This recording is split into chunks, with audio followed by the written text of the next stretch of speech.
And everything's on. Numbers ticking. Yep. Waiting for that sweet, sweet transition and preview. There it is. Oh, dramatic. Mm-hmm. Good cinematography. Hi, how you doing? Mm-hmm. What's up? Mm-hmm. Welcome to the first What's Up of the year, the 2022. Ayo. It would not have been the first What's Up of 2022, but we did get power bombed by a copyright thing right at the start of this year, so... Yeah. You said you've been sick a little bit this last week. Yes, I have.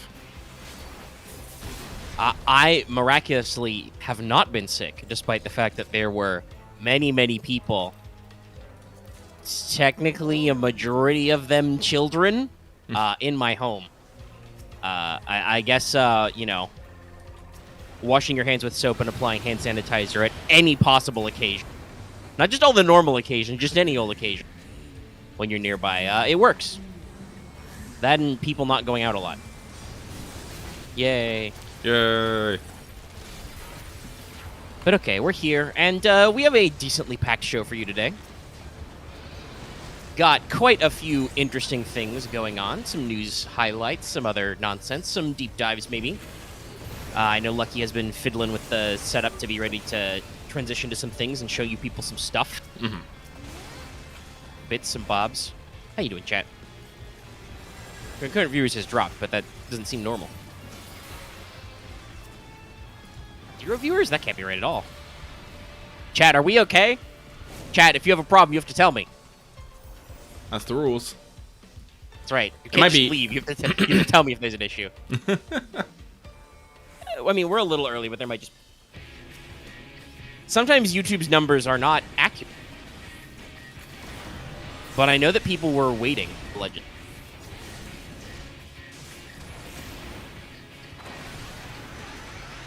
I got nothing to... Saying that it might just be a matter of everyone needs to trickle in from whatever. All right, we have at least one person saying we are okay, so I will assume that they are correct and we're fine. Everything is in order. I currently have my pop filter clipped to my mic arm, and it is a slight monstrosity. In order to speak into the microphone, I have to rest my chin on the pop filter, so... That's pretty close. Yeah, we got to get up close and personal. My chin is not shaven right now. A little tickly. It's always the little things, guys. But okay, let's see. What do we want to do first? Got so many things. I kept my notes. I actually took notes. I should have done that, but eh. I mean, I know you have a couple of... Some of them. You put them in the description of the video as well. Yeah. Chat could always... They won't. But let's see. Where's a good point to start? Could start this thing, but I think I got a jumping off point for another discussion factor. So we'll leave that one a little sec. Lasers! Yeah, there's a lot of lasers, there's a lot of big boy glowy swords. A lot of zones of stuff. The usual. Alright, hold on. I have to yawn apparently. Apparently. Yeah. Okay. All right. As you can see, the year 2022 is a sleepy. Sure. Isn't every year a sleepy year, though?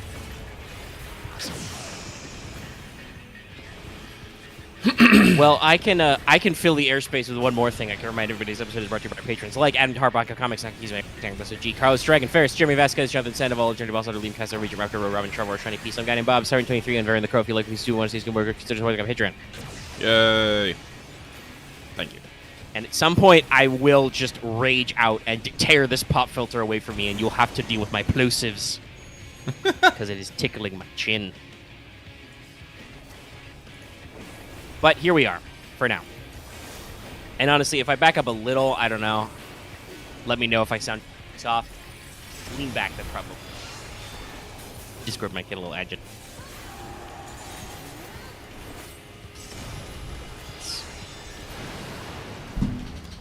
But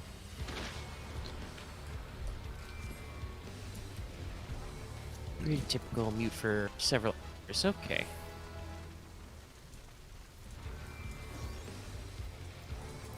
Let's just... So, one of the things I've been talking about lately, talked about a little bit of this on our God of War stream Monday, which still happened, still going on. Check it out. Yay. It's a good series. People are watching it. We're riding that pre-Ragnarok hype. Mm-hmm. But I have indeed completed Horizon Zero Dawn. Yay. Finally. Took me about 70 hours. Of course, that 70 hours was stretched over a couple of years, so... all in all, I'd say the game is probably, for me, like a solid 7 out of 10. Like, it's definitely above average. It's pretty good, but also I feel like it, especially playing it right now, it shows its age a little bit. I can see why there are a lot of comparisons to Breath of the Wild, and possibly why Breath of the Wild won just a little bit more awards that year. Because it's always interesting when you see these great, big, wide-open games, open-world games that have these types of stuff, It's an action-adventure, you gotta do all this stuff, and you see all the things that are like, wow, that's really cool, that's so expansive, and then... It's always with open-world games, I think. It's always the flaws you notice the most are the things which feel like they box you in the most, right?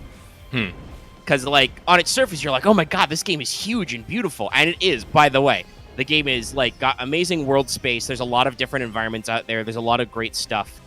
And just even... Admittedly, like, I'm up-res slightly on a PS5, but I don't know if they've got a actual, like, straight-up next-gen version of the software out. It's just, the hardware runs slightly better. But it's a beautiful game, right? All right. Wonderful environment, lovely attention to detail and all that stuff, I think a lot of the setting stuff is really unique, right? Like, when was the last time you played a robot-slaying hacker cave woman? It's a very unused collection of tags. Yeah. Like, it's a post-APOC game, but it's a post-APOC game in, like, a really weird way, So, it's interesting. I have talked about this before. I do believe as established, the time frame of the game is technically kind of wrong. Like, I've doubled back to some trailers for Forbidden West, and they're like, it's been nearly 1,000 years. Well, if it was actually 1,000 years, there would be fucking no structures left. Not even if you give us, like, 40 more years of material science. Like, human structures will not last that long versus erosion unless they're things like the Great Wall of China or the pyramids, which are just blobs of stone. But it makes the game look a lot more cinematic, so, you have to cut them allowances. I mean, I would be like, all right, game developers, then why did you make it 900 years? But whatever. They wrote it. It is what it is. And the game is, like, really interesting and neat. I love all the jokes about, like, the ancient vessels, you're collecting coffee cups, right? And talked about that before. And the Montana recreations facility where they have holograms of, like, wild animals that the one Banuk guy doesn't understand at all. It's in Frozen Wild. Like, they do some very fun stuff. They also do some not so fun stuff. I mentioned this before on the stream as well, but I got really fed up with how the crafting system for more inventory space works, where you need specific animal parts you do not get all the time when you kill animals to progress. There were some, like, quivers and inventory spaces I just straight up never unlocked because, well, it's not all one guy's fault. Well, actually, it might be all one guy's fault, but I'll come back to that in a second. I do also think, by the way, Axe, you are supposed to hate Ted Farrow's guts for several reasons, but, well, I'll cycle back around. There's some other stuff going on. But, like, at some point you need, like, fish skin for stuff, right? Well, when I can go to a river, I can shoot, like, half a dozen fucking fish, and they drop no skin. What the fuck, game? What am I supposed to do? Am I literally supposed to go to every body of water until I find a fish skin? Yes, I am. But that sucks. That's, like, really boring. So, that's not something I've seen in any trailers, but I hope they streamline that one a little bit, or, like, just up the drop rate. Because, I'm not necessarily averse to having to go to specific environments to find specific animals. It's the fact that I can shoot so many boars and never find a boar bone, right? That's just like, okay, guys, come on. I just want to carry, like, 5 more arrows, so I don't have to pause the game every 5 minutes to craft. Which is another thing. The game is, like... I think this is just, like I said, like, feeling its age a little bit.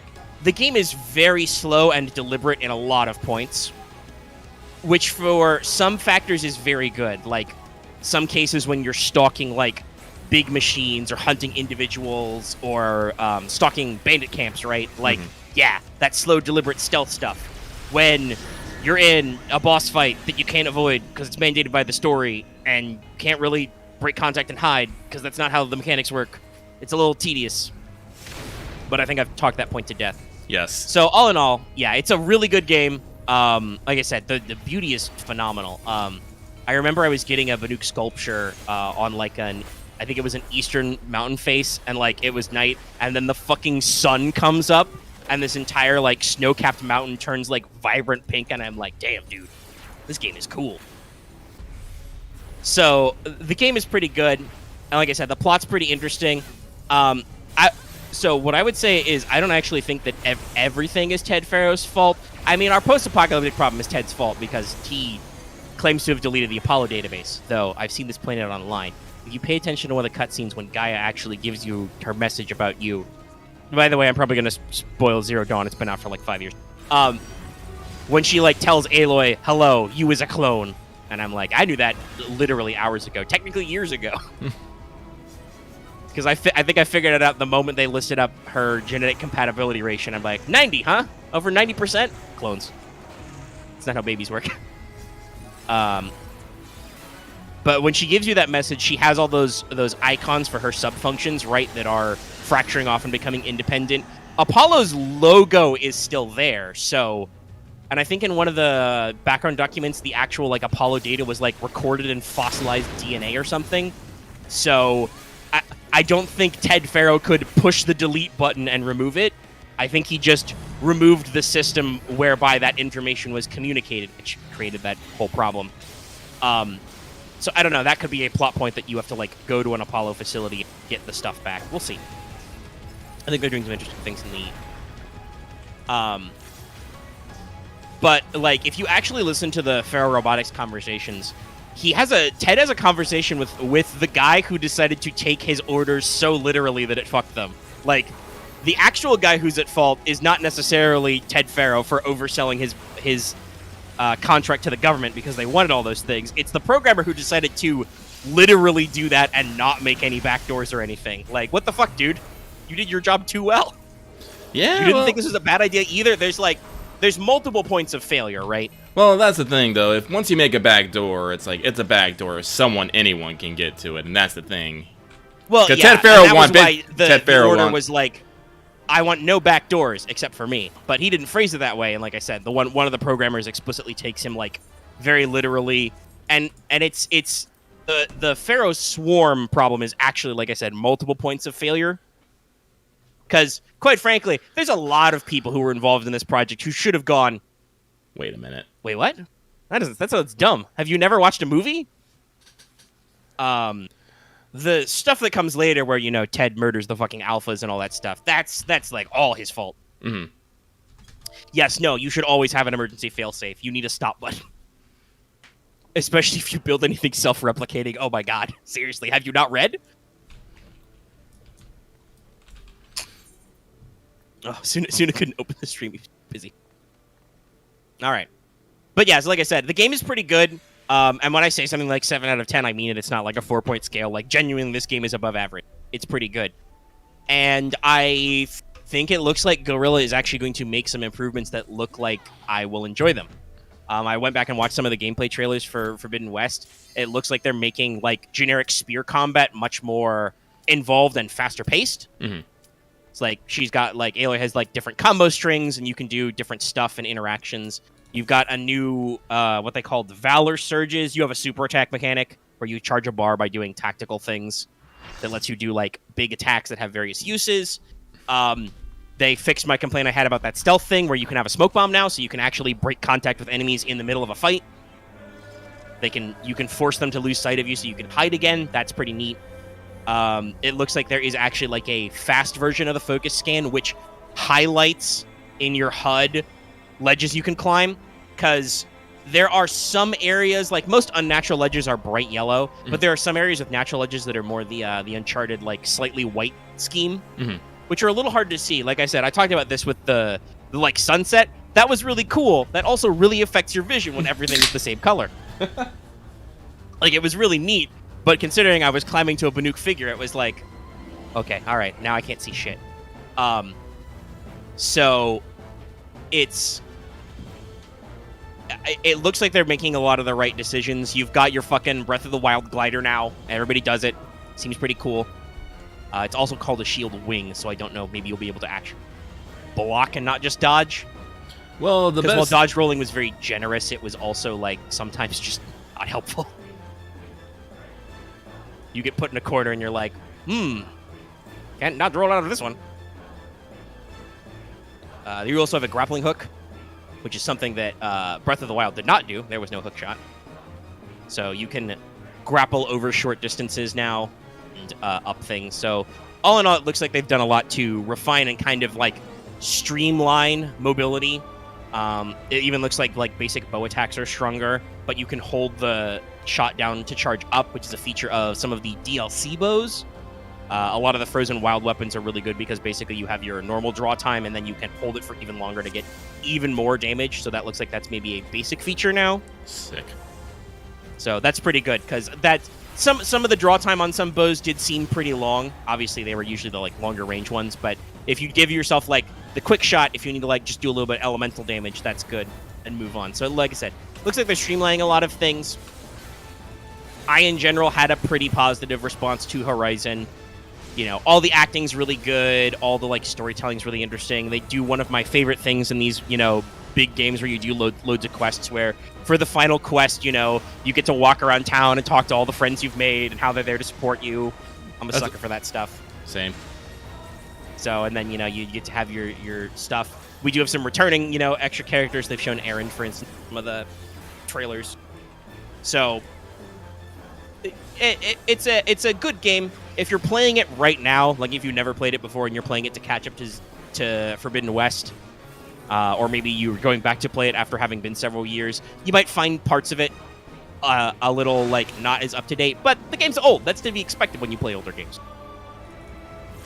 Like, when we play some games, we have to have this conversation sometimes about just, like, is this, you know, really bad, or is this just dated? Like, I think that was a conversation we had about Alan Wake a couple of times, right? Oh, yeah. Because the remaster it's of a 10-year-old game. It was remastered, and they didn't really change the gameplay any. So, yeah, some of that stuff's not the best balanced, but it was probably, you know,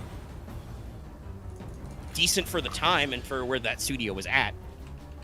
Obviously, as seen with Control, you know, different stuff. We'll have to see how. We'll have to see how Alan Wake 2 does. Hello. Happy New Year's to you as well. That's definitely an interesting thing, right? Is, like, Knights of the Round, baby.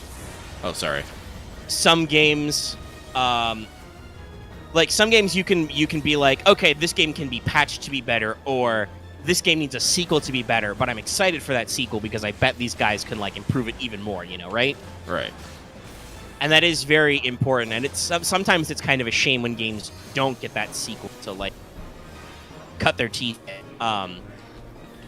So it'll be interesting to see. And also, it'll be interesting to see what they do in God of War Ragnarok, because been playing the 2018 God of War. That game is just really good all around. Like, I don't know if it's like a perfect 10 for me, but I definitely feel like that's got to be like a 9. Everything in that game seems fairly fun and, like, self-explanatory, and I think I've said this several times on stream. When I'm fucking up, I feel like I'm fucking up, right? I feel like I'm like, fuck, I can't remember my buttons. I don't feel like the game is necessarily bullying me most of the time. And when it does, it's usually like, oh, wait, hold on, we're doing some, you know, this guy's got a new attack pattern. Hold on, let me back up, figure it out.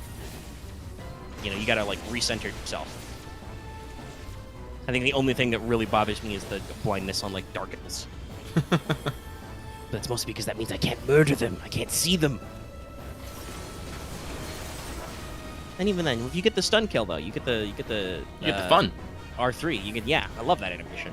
I think that's one of my favorites, is when you just fucking throw the spear at them across the room. Bye. We have fun in God of War.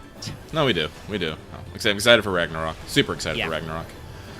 See, now that you've mentioned it, like I feel like I need to go back and play Horizon Zero Dawn. One, just because I need to see if because here's the thing. I played it when it first came out. Like I did not have a Switch at the time, so there was no Breath of the Wild for me at that point. Yeah. It was. I obviously did that in the reverse order. Yeah. So I played Horizon Space. Sorry. I played Horizon and I platinumed it. I platinumed the base game. This was before they came out with like the New Game Plus patches and the DLC stuff. Yeah. So it's one of those things of like, I'll get to it eventually. I feel like that eventually is maybe now because, I think like me and Omega have gone back and forth on this, and I don't think I'm necessarily better at games than Omega. But I definitely think I am much more tolerant and be able to endure a lot more bullshit than Omega is. Like, yeah, I definitely talk about how certain things like frustrate me really. Yeah, no, like because I'm thinking about like you talk about like you get upset about not finding fish. My response is like I'm just gonna go find more fucking fish. Yeah, I mean, and part of the time I'm like that, but like I said, when you can go to a lake that's got like 12 fucking fish I can see in it, and I shoot all of them and not a single fish skin drops, I'm just like, okay, game, come on, throw me a bone here. I'm trying.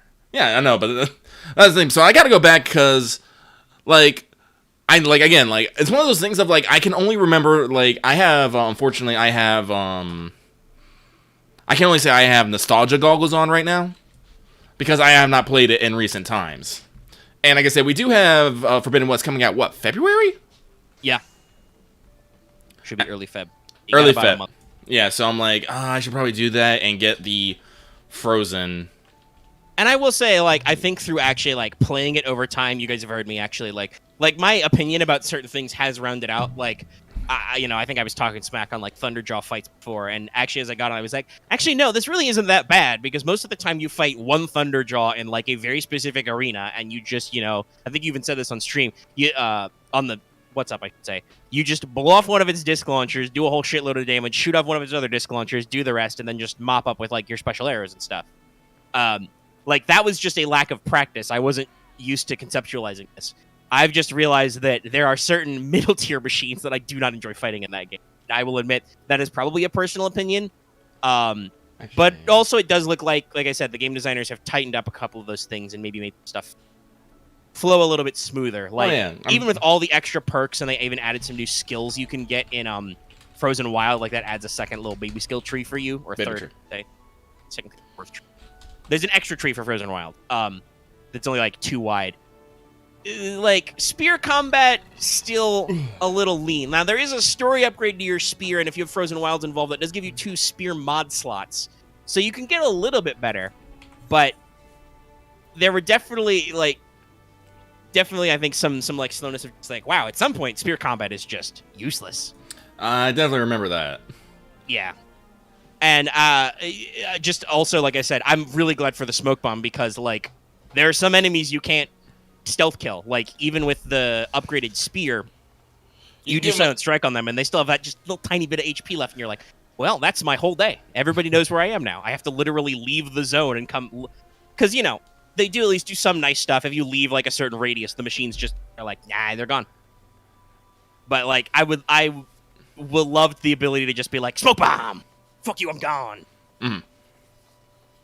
They also, like, seem to have really emboldened swimming. Like, you can now 3D swim, and they said that Aloy can get a diving mask, so you don't have to worry about holding your breath underwater. That's probably going to be an upgrade at a midpoint. Yeah, like, I'm imagining that'll be, like... Because in the trailers, they show off all the cool new things. I don't know how much of that shit we're going to start with, right? Like, are we going to start with the Shield Wing Glider and our little polecaster, I think they called it, and our breathing mask? Probably not, no. I don't know. Like, I hope I start with the rope caster. Guys, I love the rope caster to fucking death. That was one of the few... Yeah, they did look like they revamped the weapon wheel a little bit, yeah. So I hope we get to keep most of our basic shit. What was it? The rope caster I loved. The bomb thrower was... The blast sling was a godsend. I don't know why I wasn't using that for the first chunk. That became one of my most used weapons because it was... It was reliable AoE damage Yeah. at short ranges, right? And when you're getting bullied by machines, that's very helpful. Yes. I'm just trying to remember. Like, that's something I always liked about Horizon Zero Dawn is, like, I like the interesting weapons. Like the blasting, yeah, you're throwing bombs, but then you have the thing that put down the tripwires, and depending how you set it, you can set them for like long distance or short distances. Tripcaster. Yeah, Tripcaster. Like, believe it or not, I used to Rattler, which was kind of like your little like crossbow machine gun thing. I used that for like. I used that for human enemies, really. I didn't really. Yeah, that's what it was best for. Was like fighting swarms of like bandits and stuff, which were pretty soft targets at close range. And Frozen Wilds adds basically a lightning gun, an ice thrower, and a flamethrower.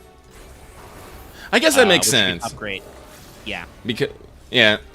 But they're a little like awkward to use. Like you can upgrade the ice thrower. Like it really is normally just a short range like freeze damage spray, which apparently is already OP because when you freeze enemies, they take more physical damage. So like everybody's like, "I'll just freeze everything and then hit it." And like, okay, I don't know if the game really educated me on that, but if they did, I probably forgot because that was probably in the first bit.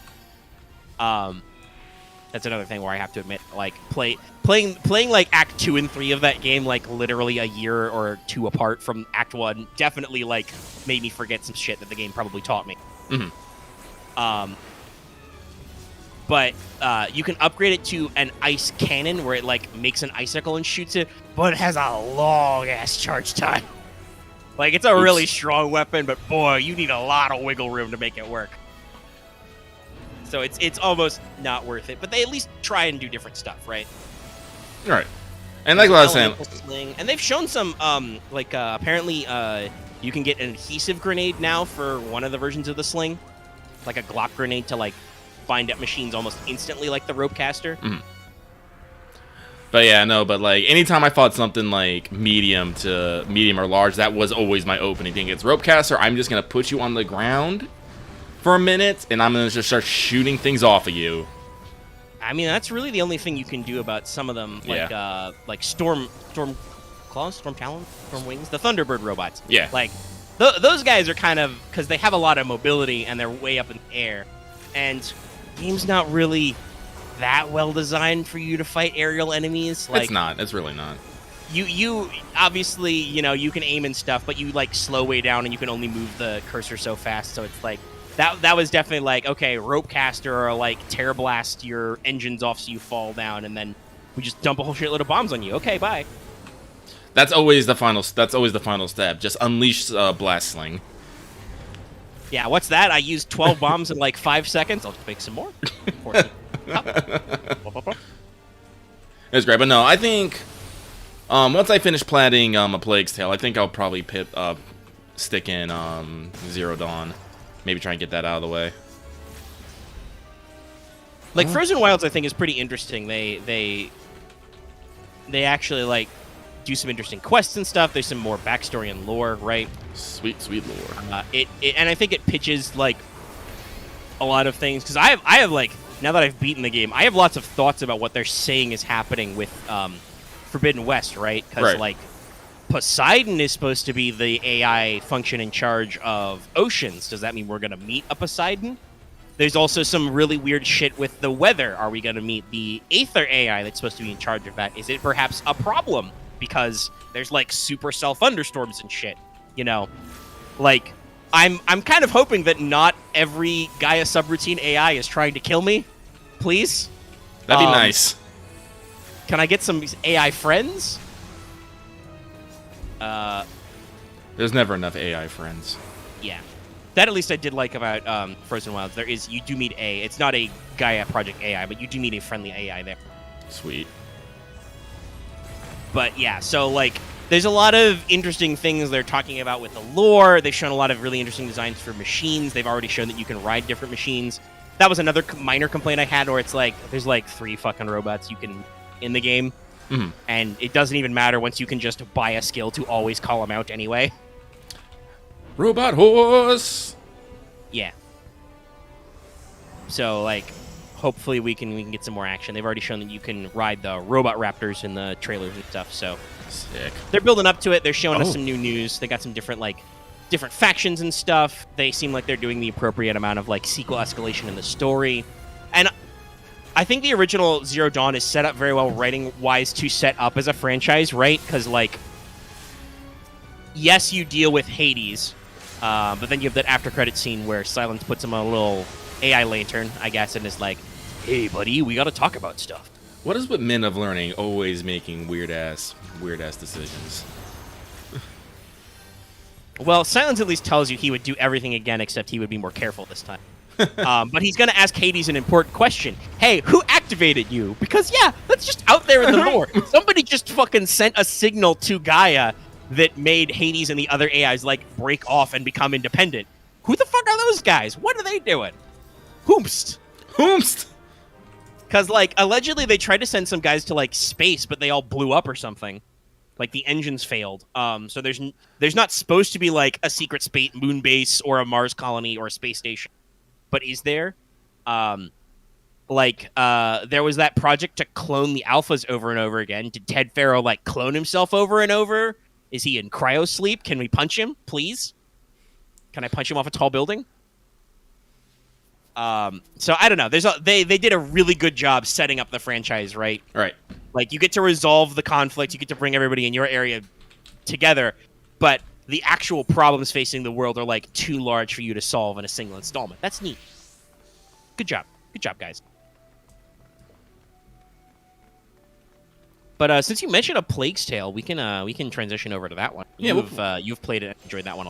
Yeah, no. So, A Plague's Tale, made by Asobo Games. I always find it hilarious because they're a French company, but Asobo is also just Japanese for play. Came up with a game. It was a couple years ago, I believe. A Plague's Tale: Innocence. It is a dark fantasy game based around the. It's just after the 100-Year War between the English and the French, when plague was rampant and everyone was giving each other, the stink eye. You play one Amicia de Rune from a family of the House of Knights de Rune. And it's... Oh, how do I best want to explain this game? It's a story about bonds and, well, and, you can probably tell about this, about innocence, or the loss of said innocence. So, A Plague's Tale, plague, speaking like, the Black Plague, was very infamously spread by rats. Lots of rats. They carried the plague, they ran around, they bit you, they bit things, infected, everyone died. Everyone died, no one survived. So, we're in that timeline. Except, in this game, they decided to take that to literally fucking 11. Let's see. So I don't want to necessarily get like too strong on the story bits, but I would say because actually, you talked about this a little on Monday. We might, because we've still got, I don't know how many more God of War streams are going to be. Mm-hmm. But I think we feel like we're somewhere in the middle of Act 2, I think. Mm-hmm. And also, guys, I'm pretty sure I'm not going to fight all the Valkyries on stream. Take me a little bit. But you talked about, because it's a shorter game. Yes. About actually running through A Plague's Tale on stream. They also have a sequel coming. Yes. So, it's a dark medieval fantasy, because I'm gonna call it fantasy because it has some weird shit in it. Yeah. Based primarily around stealth and puzzle mechanics.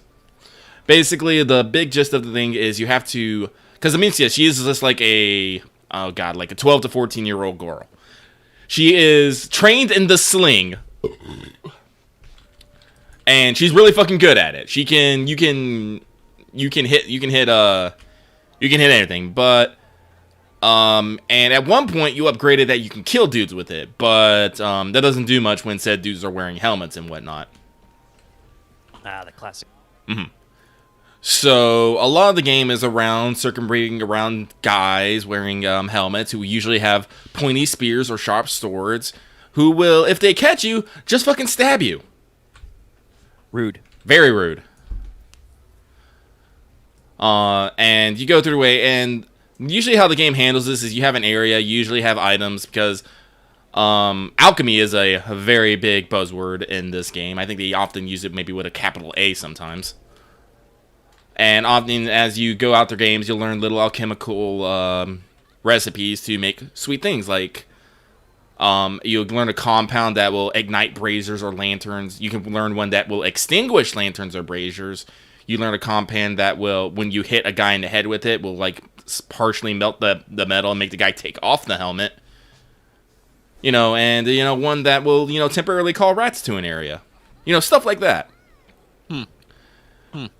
So, basically go through that, and you have to navigate through physical obstacles. How do I want to call? What do I want to call like people?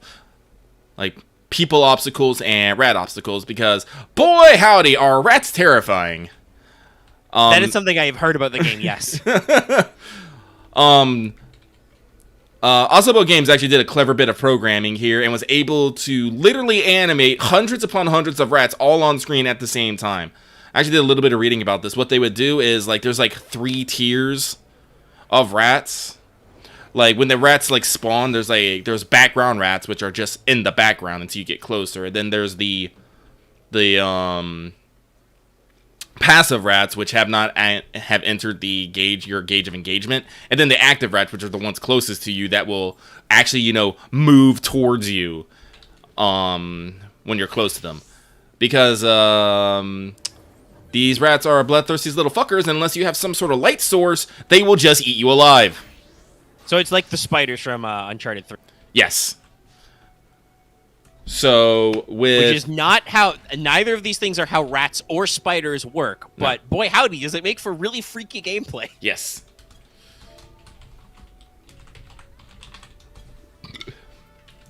So you go out the game, and I guess the other big mechanic about this game is, I totally forgot, Hugo. Is that this isn't necessarily just an Amicia story. This is a story about her brother, Hugo, who is a small boy who will just tickle whatever paternal feelings you have. I'm just like, oh my god, I've spent like 5 minutes with this kid, and, you know, it's just that meme. I will kill anyone who messes with them, and boy howdy do you. If anything were to happen to Hugo, I would kill everyone in this room and then myself.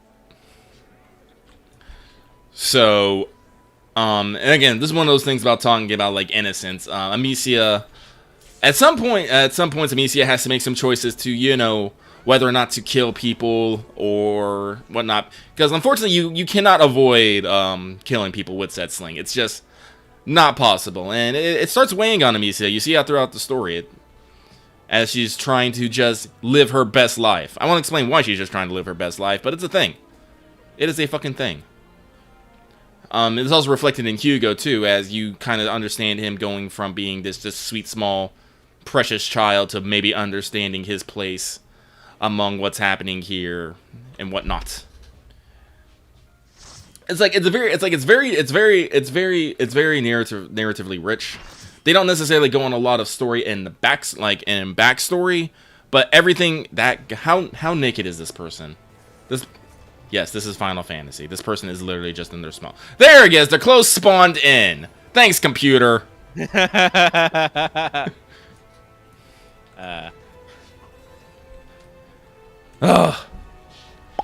So it's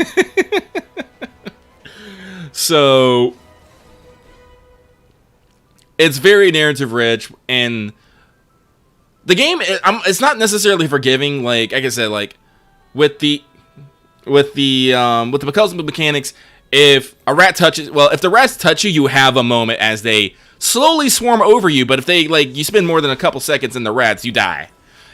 If a enemy soldier, it's a stealth system, so, there's, awareness markers and whatnot, and even if they see you, there is a chance for you to get away. They have some escape items. You can, temporarily blind them and run away and hide.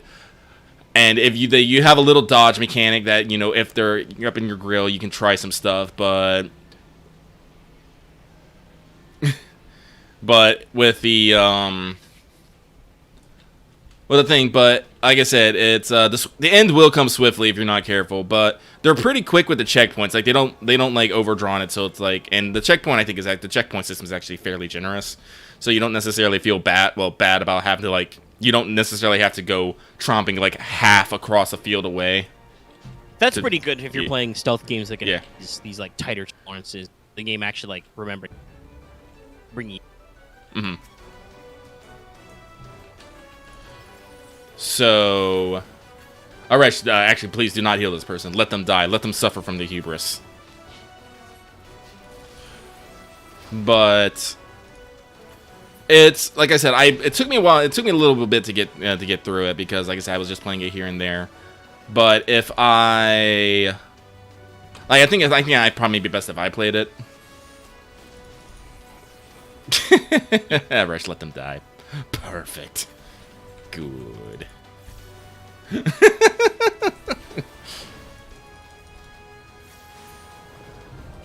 I'm a little malicious in this game, I will not lie.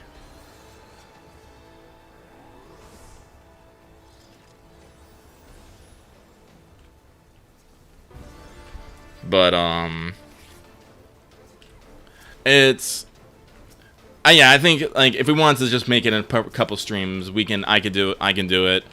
We can hear all the lovely little story bits. And we can go on this little journey because like I said, Requiem's coming out and it looks like they're going in a more looks like they're still being focused they're adding a little bit more action elements and more combat, but I'm still expecting it to be the same kind of story and I'm excited for it. Right now, I think if I was to give it a score, I think I'd probably give it a solid 8 out of 10. Like, the story's really good, the voice acting's really good. I think my biggest complaint about the game is actually with the gathering and maintaining criminals because reading about this game was inspired by a combination of The Last of Us and Two Brothers. Just I can't remember if it was brothers or two brothers. Right. And so there's a little crafting system where you can upgrade your sling and your pockets and stuff. The only unfortunate thing is the way that the game works is that you can't necessarily farm materials to craft things, and you really have to go out of your way to find every little bitty thing, but you can only carry so many, so it's a bit of a resource management slog.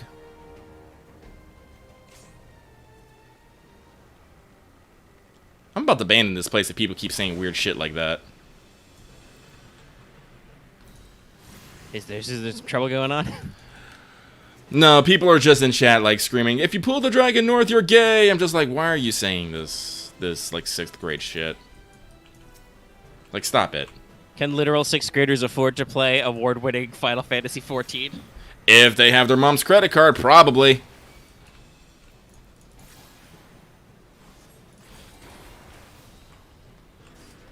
But all right, yeah. So I'm down for that. Like I said, I don't know how much longer God of War will take us, but we still have. I think it's not until the late end of the month that Uncharted comes out. And I don't mind taking a couple of extra weeks because I love to, spend my leftover birthday money to get both it and Horizon. They're about a month apart. Take a. That gunbreaker is Captain Nemo. Hopefully that will. Yeah, no, and I am messing up my white mage combos completely here. But if we take a couple weeks, I can do that and give you a break off the controller. It's good to alternate every. Especially since I think our next planned target will be the PS5 re-release of Uncharted 4 and Lost Legacy. So we can finally finish that saga. Yay! Unless they make more. Please don't. Yeah, I think they're pretty good.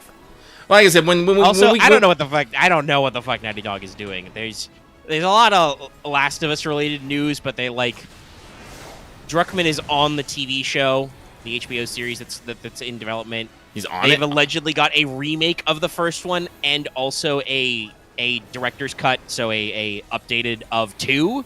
which may or may not contain the multiplayer title Last of Us factions, because they didn't come with the multiplayer in the original Last of Us Part 2, and people complained, so they were talking about that was going to be standalone?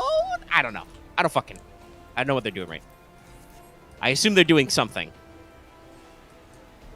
But, yeah, Uncharted. I don't fun know. to get back in there. I don't know. I think it's actually, if I'm thinking about Naughty Dog, I think Naughty Dog needs a new IP now, or go back to Jack and Daxter. Yeah, it would definitely be. It would either be dig up a nostalgia title like Jack and Daxter, or it would be Sony rotates you to a whole new one. Yeah, no, well, because they already revisited Crash Bandicoot.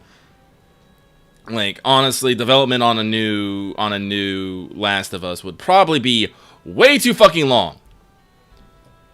Like, just trying to make something even bigger and better.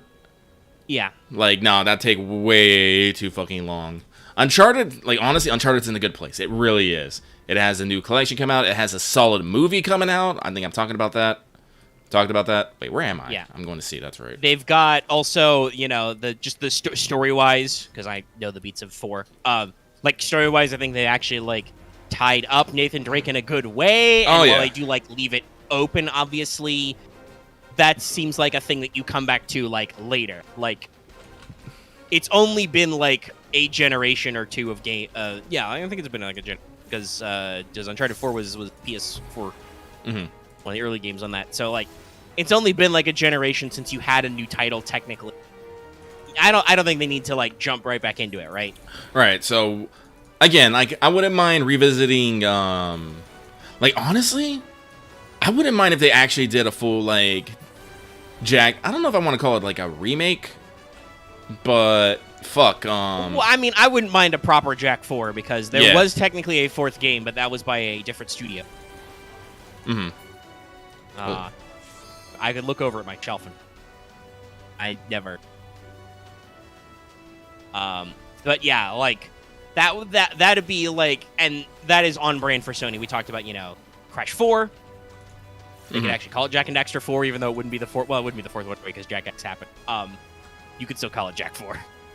That seems like the power move to do. But, there was the Ratchet and Clank Rift Apart, right? That was really well received earlier last year. Like, that seems to be, like, Sony is in a good place between soft reboots or reboots of nostalgia franchises, like God of War, arguably, right? And brand new IP, like the Insomniac Spider-Man that came out, and... like Naughty Dog doing Uncharted, then doing Last of Us after that, and so on. And Ghost of Tsushima as well. Oh yeah. And not always do they work. I saw some interesting things. Actually, if you've got not too much more to say about I don't really have I don't want to say. Yeah, it's like you don't want to get into story stuff, and if we're gonna stream it, we'll get into it on stream on camera. So you should tune into that, audience. Check it out. But so there, you actually played Days Gone, so yes. I wanted to bring this up to you because I've seen some interesting conversations lately about this kind of thing. Oh yeah. I was at some recent show. Was it Consumer Electronics? I don't know. Sony really tooted the horn for Ghost of Tsushima surpassing 8 million copies, right? Right. Which is a pretty big deal. It's on its way to being one of those high-selling, Sony PS franchises. Right. For well-deserved as well. Game's brilliant. Chef's kiss. I gotta try that second island sometime when I got some fucking free time. Yeah. Which I do not have right now. Oh my god. Anyway, I'll talk about Chorus later, guys. I've actually put some hours in. I've been meaning to get that. I didn't realize it was out. Yeah, it's actually came out. I think it was already like a $40 game, and I think I already got an email about it being cheaper. So I'm sure you can pick it up. So, just for the usual, like, it reminds me a little bit of Kena. Like, it's not like a big boy AAA game, but it is still very nice and well developed, and I'll talk about it later. But yeah, so there is a lot of honor placed on Ghost of Tsushima lately, and one of the devs who no longer works at that studio on Days Gone was kind of like, yeah, we've actually passed Days Gone actually passed 8 million as well, but we didn't really get as much feedback on it, and we don't get as many accolades. And it is kind of interesting, right? Because I definitely feel like Days Gone was possibly even a little maligned, but was mostly met with a lot of resounding, when it came out. Yeah. And when it was even building up to came out. And I saw a podcast phrase this the right way. When it was pitched, when the studio who made it, I don't remember their name off the top of my head, but it's one of Sony's parties. When they would have pitched this game to Papa Sony, right, Papa PlayStation, this would have been when Walking Dead was like the #1 show on television. And Sons of Anarchy, the biker show, was also like having some of the biggest like single watched episodes on its season finale, like breaking TV records, right? So clearly, if you're an executive smoking a cigar, getting ready to do some karate, you would think to yourself, zombie bikers fighting zombies. This is perfect. This is great. This will capture the zeitgeist. Well, then you take like 4 or 5 years to develop a AAA game, and the zeitgeist is completely different, right? Right. Sons of Anarchy is over. People's opinions on Walking Dead really went downhill eventually. I don't... is that show also over? I think it is. I don't remember. I don't hear people yelling. I don't think it is, but I think there's like something... Well, if it's not over, people don't talk about it anymore, which no, they don't. says its own thing. So, oof. And, like, I personally have not played it. I have no opinions about its gameplay. I watched, like, trailers and gameplay footage, and I was like, it looks all right. It never looked like a bad game, but it didn't look like a game I necessarily wanted to play when it came out, right? And it's talking about, like Sony's expectations, right? Like, yes, Days Gone seems like it's made as many sales as, like, say, something like Ghost of Tsushima, but I don't think it won as many game awards for sure. Like, I think, if I remember correctly, I think the guy was actually going on, it's like, yeah, according to Sony, it's not how well the game sells, it's how well it does in reviews and whatnot. I think they were saying. I believe that was a point that came up. Like, it wasn't as critically well received. While it has made those sales, that 8 million more sales, a lot of those sales are being made on sale, like at a discount or at a permanent price cut. Like, it's on, I think, like PS Now for... Well, it's part of the. I believe it's part of the PS Plus collection too. So it might be. I'd have to double check. Yeah. So like, yes, a lot of people are playing it now, but it is not because this was I think it may have been a different developer, but it was one of the Days Gone devs who a while ago in a separate instance said, if you love a game, buy it at full price when it comes out, right? Which I understand why he says that, and from a studio standpoint, that makes sense. Are not required to pay full price for games if you don't think it's worth it, guys. Don't feel shame for buying a game on sale. But he is also right in that if you don't pitch in when a game is out initially, not every game is allowed to have that dovetail and, like, grow, because there's probably not going to be a Days Gone 2. No. Probably. Well, it's like one of those things of, like, a lot, like I said, like, this is why there's so much effort in, you know, in that hype market and that marketing in the game, because they want people to buy in on get on that day one, like think about like arguably it works even if you have a shitty launch. Cyberpunk still made money and did okay. Like, even though people like yelled about it, they made enough money that they didn't immediately go under. No. So yeah, there's definitely some of that hype. But I wanted to get your opinion on this a little bit because you've actually played Days Gone. So Days Gone. Well, Days Gone. Ghost of Tsushima as well. So yeah, no. So here's the thing. Days Gone is very brown. That's the thing I want to say. Like you're basically up in the Pacific Northwest. You're basically biking around like old trails. So there's a lot of trees. There's a lot of dirt. There's a lot of mud. And there's not a lot in between them. Like, you have little hub areas where you can go do stuff. The freakers, as they call them, you can, you know, the little scary zombies. You know, they're around. And you have like little ruined towns that are very generic, I want to say. None of them necessarily feel like they are unique and an individual. Like, if we're going to compare this to, Ghost of Tsushima, and Ghost of Tsushima, you know when you're walking in a new area, like, all the trees would be red suddenly, or all the trees would be gold. There might be fucking snow. Or when you get to the third act, all the trees would be fucking dead. Like, yes, no. Ghost of Tsushima was one of those every frame of painting. Yes. Like, story-wise, I think story-wise, Days Gone is actually pretty interesting. I have not beaten it, but I think it's interesting. Basically, you just play, like, washed-up biker man who, like, lost his, like, perfect girlfriend, and then things like she might not be dead, but, you know, all this all this post-apocalyptic stuff is like getting in the way of it, you know, and there might be some cults after him. So, but it's like, it's not bad, but it's still very basic. Like Days Gone is not a bad game. It's actually a pretty good game. It is fun to play.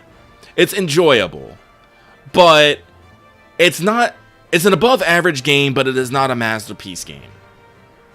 Like, and I think that's the key thing, right? Yeah. Is when Sony got this pitch to them, they were expecting a home run, and they were getting home runs leading up to this, right? Like, I believe development started on Days Gone just after Last of Us Part 1 came, right? So, like, and then Spider-Man, God of War, Horizon, like, Ghost of Tsushima even. Like, Sony has been making some great home runs, full sends, and this one, it's all right. It's okay. It's not bad.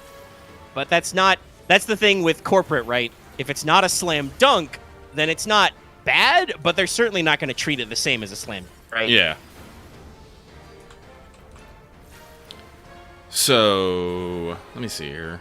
I'm trying to think about Days Gone. Like, Days Gone didn't really have any interesting systems either. That's the thing that really sets it off. Like, they had a little crafting system. Like, you can have a crossbow. You can make cool little bolts with it. I think the coolest thing, probably the coolest system was your bike. Your bike, you can like upgrade it. You can put little, you can customize it. You can give it little paint jobs. You can upgrade it. You can put like supplies on it. I'm like, okay, that's cool. And you know, your bike is basically where you took, like, your bike was your second home. I'm like, I like this. I like that. But despite you having, like, you know, several places you can call like home and whatnot, or a base or stuff, you couldn't necessarily do anything with those. Like, you had, you know, generic skill trees to upgrade your abilities, which was that was a little bit of lag there. Which was, they were interesting. They let you do interesting things, but nothing. Ooh, I'm getting some lag spikes. I don't know why. Yeah, you broke up a little on Discord there. Oh no. Connection weeble wobbled. Yeah, no, I think it's the internet is material. Yes. Series 2. So But yeah, I got the gist of it. Like, what you're saying is that Days Gone didn't really have any. It was not necessarily like a knockout, standout, unique genre. It was not necessarily knockout, standout, unique gameplay. It was just pretty good at stuff it did, but wasn't necessarily like brand new. Like, it was a solid A-. Like it did combat good, but not great. It did like travel good, but not great. Like, I think the worst, its literal worst flaw was its scenery. Like, I get really sick of seeing, you know, trees and mud all the fucking time. Yeah. That's another thing that I think, for instance, talking about other games, right, like Horizon and God of War do really well is, in addition to Ghost of Tsushima, is like different areas do different environments, even not super the most realistic. Yeah. So it's like I think that's its biggest faux pas, but like I can't remember his name off the save my name. The main character, he's kind of an asshole, but you know, he's still relatable.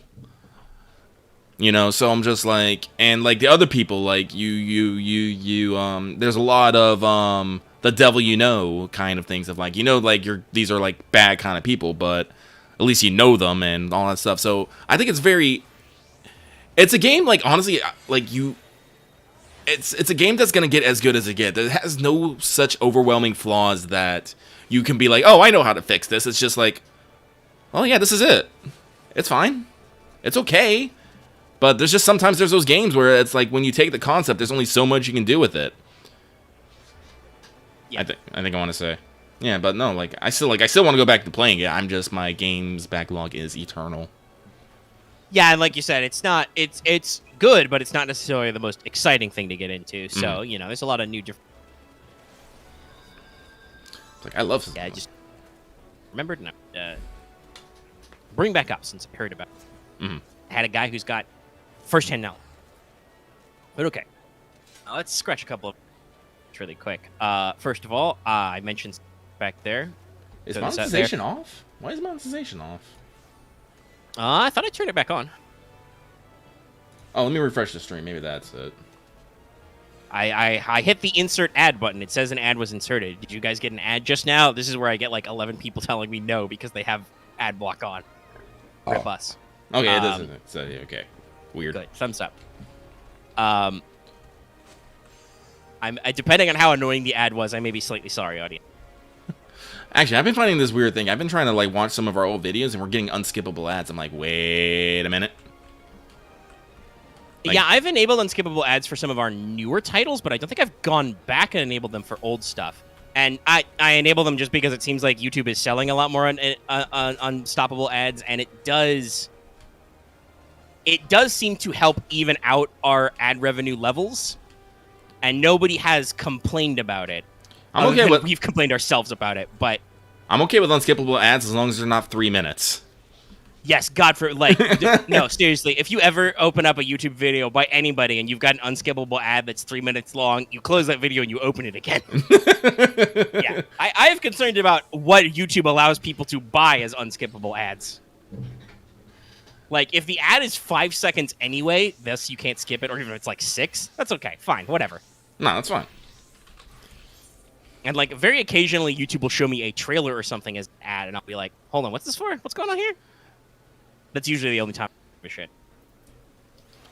Usually, it's a trailer, or sometimes there'll be just a weird ass fucking ad. I'm like, I have to see what's fucking happening here. Yeah, there are also times when shit is really like, for the Pokemon like Evolutions anime. Sometimes they've just bought entire episodes as ad slots.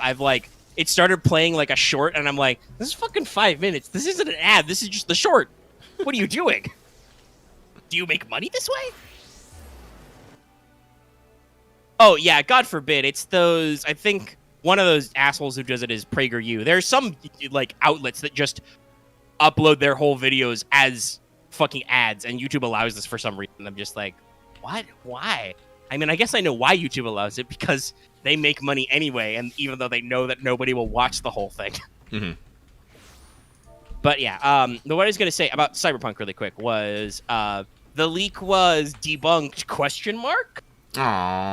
So in response to a tweet about the story, one of the Cyberpunk devs said something to the effect of, "I don't think that adds up," which I don't know what the fuck that means, Lucky. Like, that could mean straight up everything you said is wrong. We just can't say that. To like, okay, some of those things are our plans, but that timeline is wrong. To just some of the things you said are nonsense, but some aren't. Like, I don't know what that means in this context. So that's why I put a question mark on there. So I think that means that probably, or he could just be fucking lying, because developers do that all the time. I think that means that the leak as outlined is probably not 100% factually correct. Well, leaks are very rarely actually 100% correct. Usually there's a lot of your leaks come pre-release stuff. Yeah. So like, I bet there's not going to be a live stream. I'm willing to bet there's not going to be a live stream. There might be maybe it won't be February. You know? There's going to probably be maybe like a release of video, like a trailer highlighting it, but it's not going to be a stream. Timeline, probably not February. Actually, if anything, they're probably like, knowing game devs, they usually like to push, like in they're probably going to push for that spring slot. Yeah. It would either be just before the end of the fiscal year or just in the start. Yeah. And then with the content, who fucking knows? I honestly don't know. Like, that's one of the things. That's like the thing. There were like two halves to that release. The one was like what they called the Samurai Edition, the like soft relaunch of the next gen version with possible new game plus stuff and like adding in shit like barbershops, garages, whatever that they said would. Mm-hmm. I mean, that just seems like shit that, you know, with a couple of years of extra dev time would be perfectly normal, right? Yeah.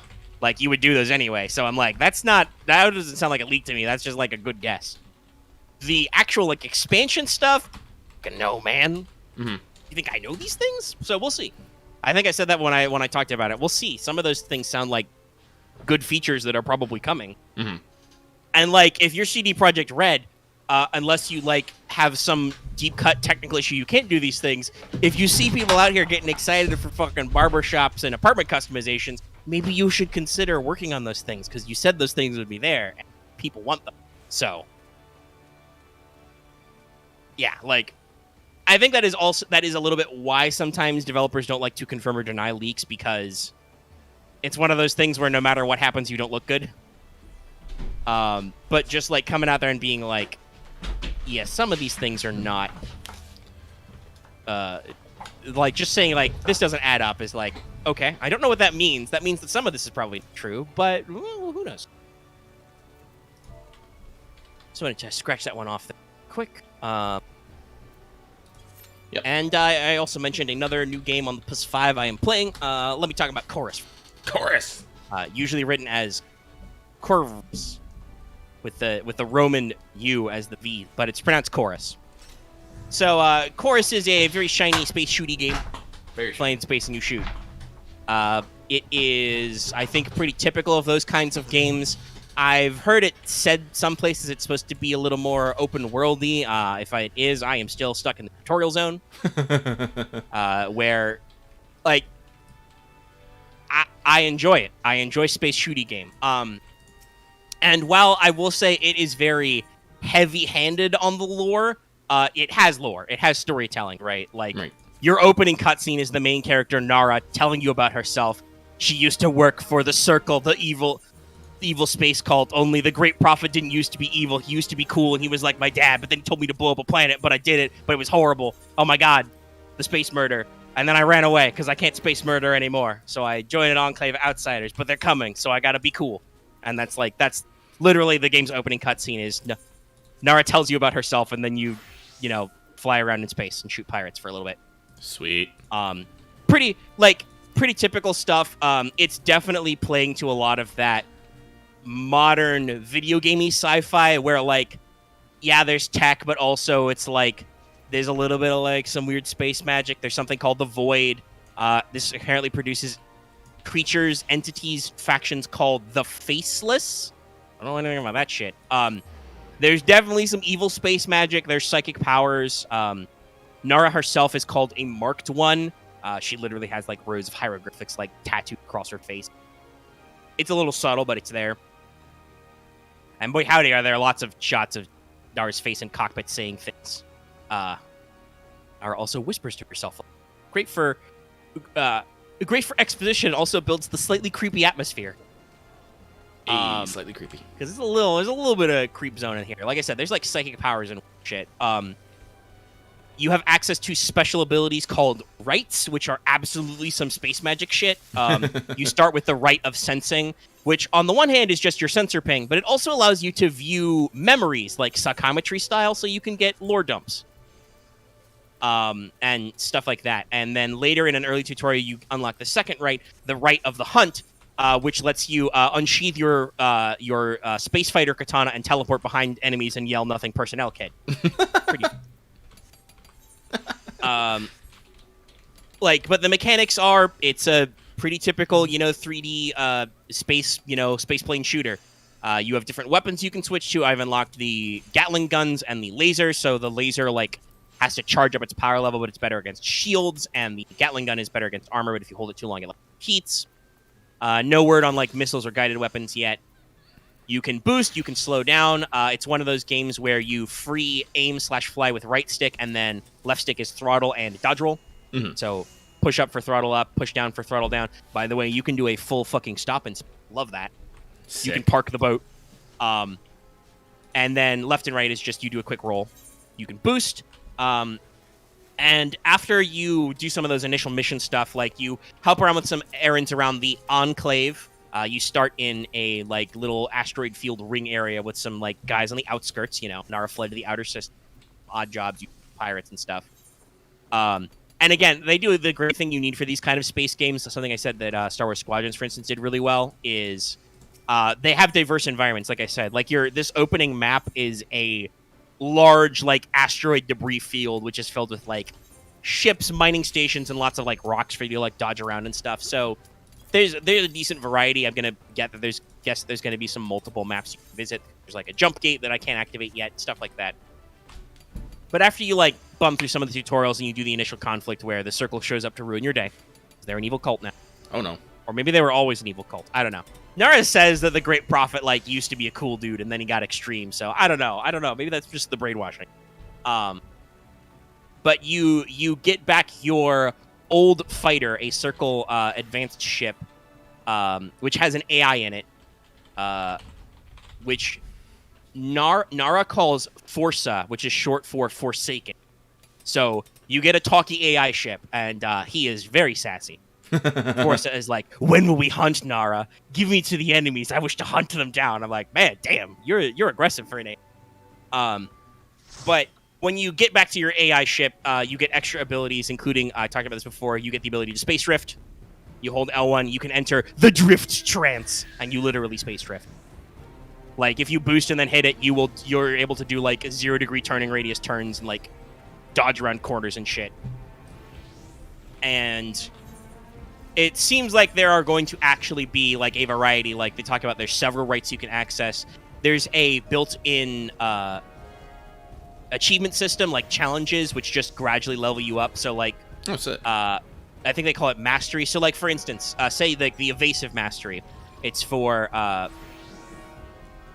get kills while using the boost. And the more you get as it levels up, you get, like, slight damage reduction. I think I'm at, like, level 2, so I, like, get, like, 6% less damage when I'm boosting from enemy hits. Stuff like that, That's pretty sick. As you level up your Gatling guns, you get, like, a couple extra % damage, stuff like that. So it's, like, you organically grow in addition to growing as the story unlocks new shit for you. I love that kind of shit.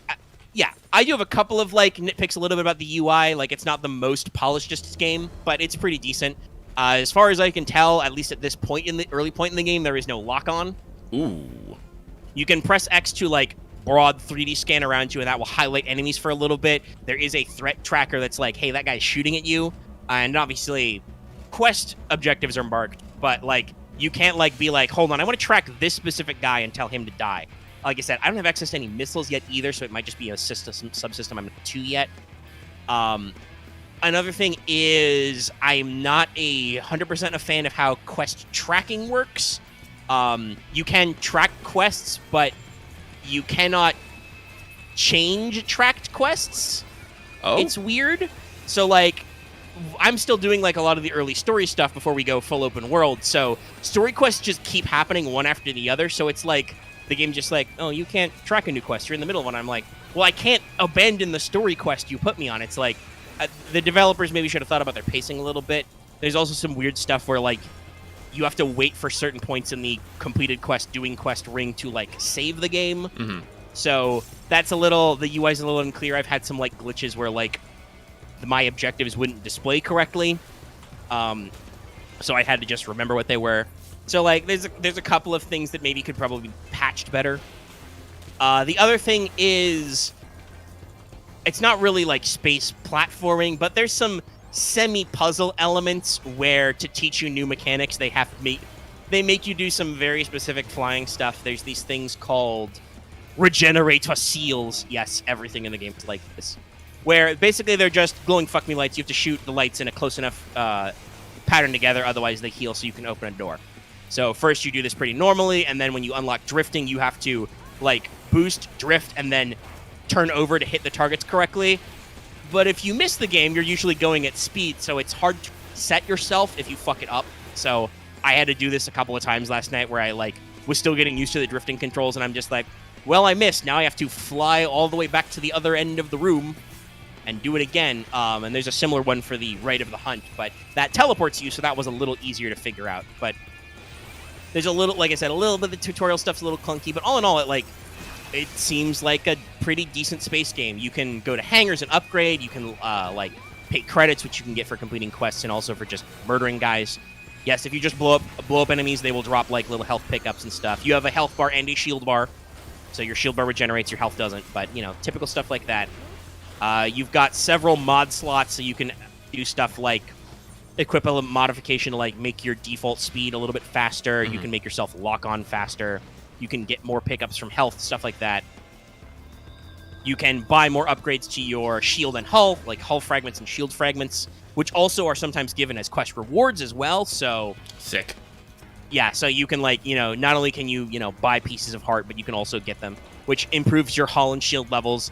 Don't need to worry about the fact that you have a default bullshit space frame and then you get your special AI ship. They all carry over. So it's like I said, I don't think it's a perfect game by any means so far. I've heard some people talk about how the story is not the bestest, but I don't give... You guys know me. I don't give a shit about that. I'll fight a space cult who summons giant red glowy tentacles from the void to blow up planets. Whatever. I don't care. I love this shit, actually. Like, it's a little ham-fist, it's a little dense, but overall gameplay is pretty fun so far. I've got, like, 3 different weapon slots, so I'm waiting to unlock whatever the third thing is, you know. There's a little bit of variety. Everything controls pretty smooth.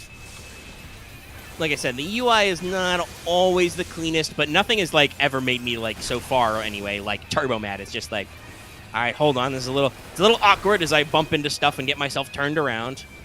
And it definitely seems like as you progress, you will unlock more and more things, so, you know. And it also does that thing that a lot of space games do where outside of combats and certain quests, you can activate the sublight engine so you can go super fast to actually, like, move between areas and stuff, right? Mm-hmm. So, all in all, so far, decent game. I will continue playing it and report more to you guys. Sick.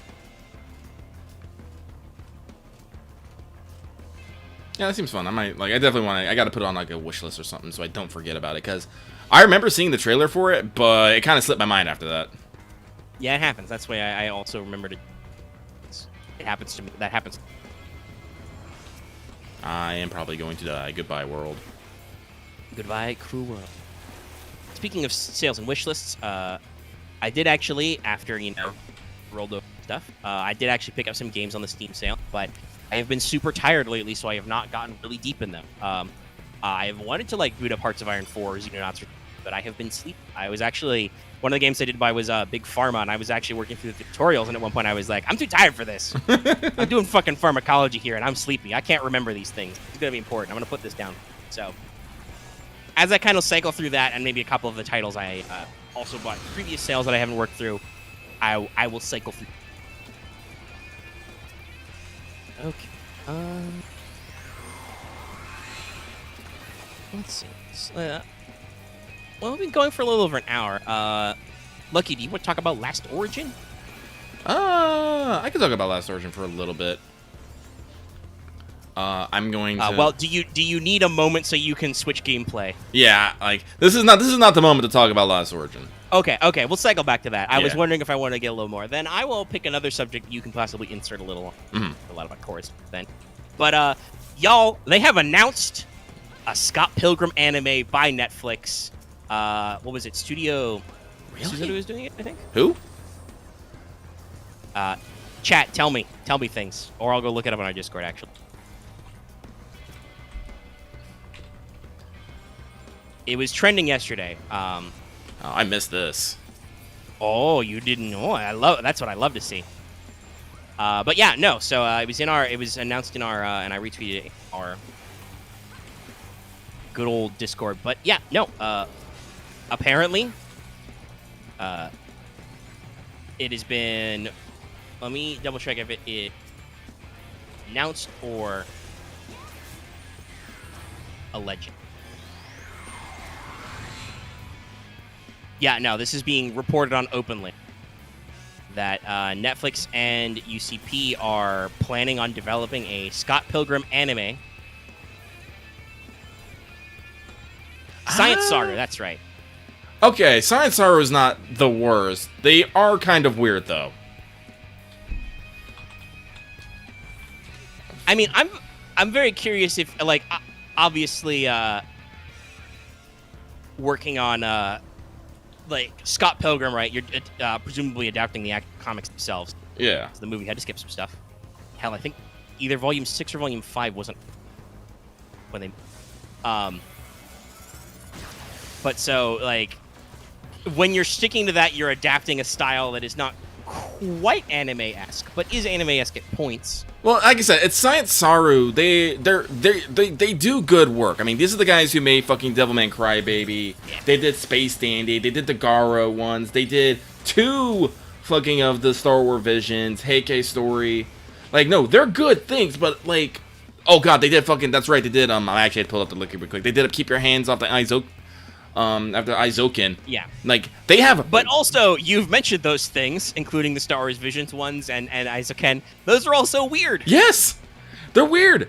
And here's the thing. Scott Pilgrim itself is weird. Yes. So I have read through the comic myself several times, and it weird. So, but here's the thing, like, I don't know how, like I'm like my first thing is I'm like, I need to see some key art. I need to see some key art. I need to see some fucking character designs. Now, at least they've said they've got Brian Lee O'Malley on it, right? Yeah. Like, they got the original creator, so they've got I think the right team. It's just the concepting they want to go for. Like, are we just straight up adapting the comics? Like, that would work.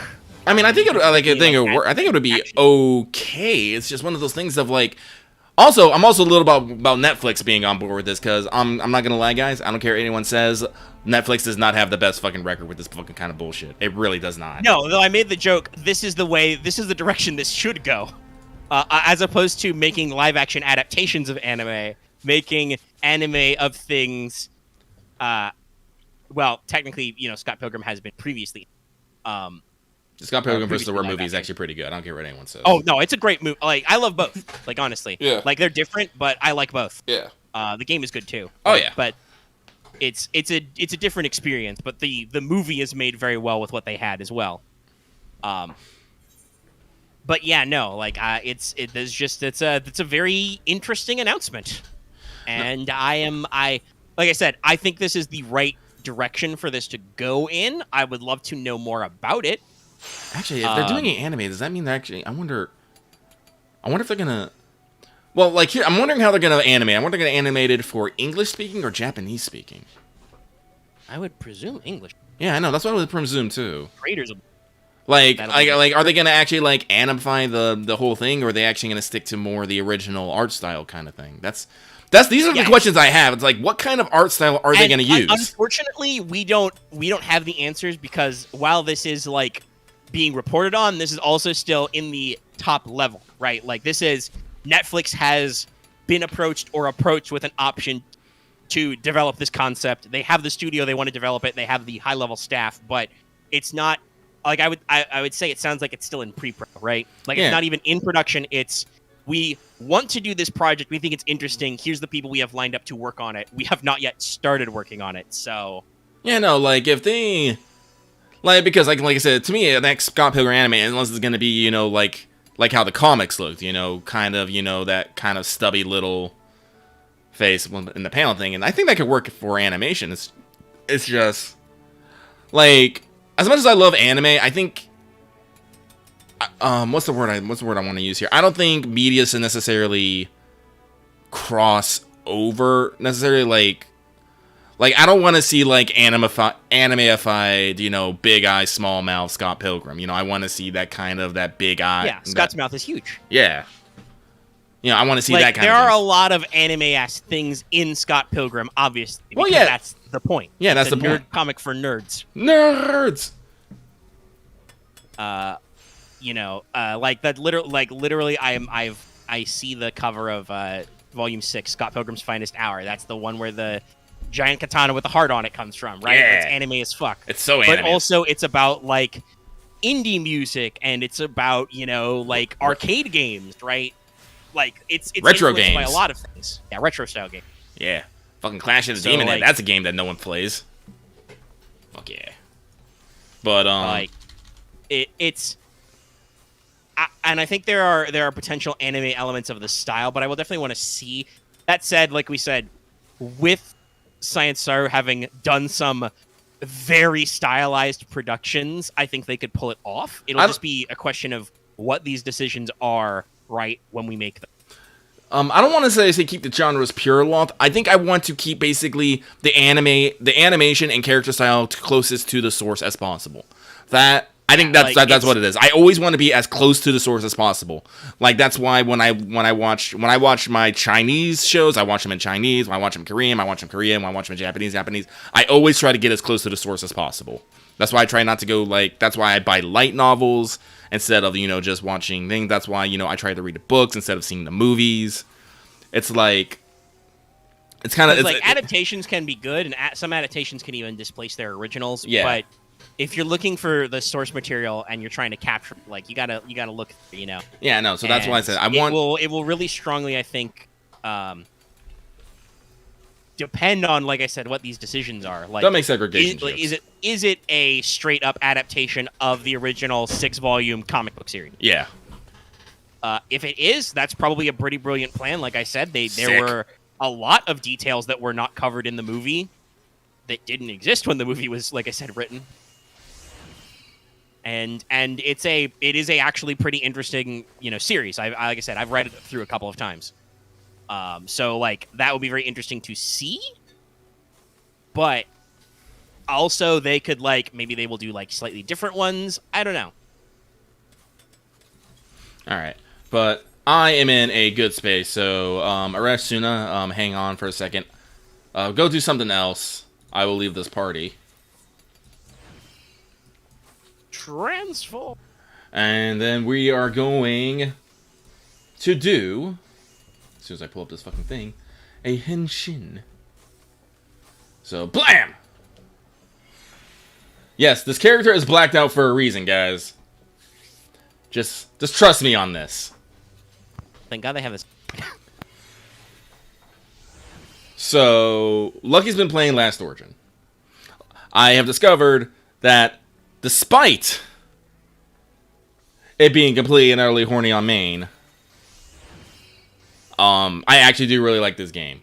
So, I know we've talked about this before, but Last Origin is a Korean-based game that's been out for a couple years now. Also has a Japanese version.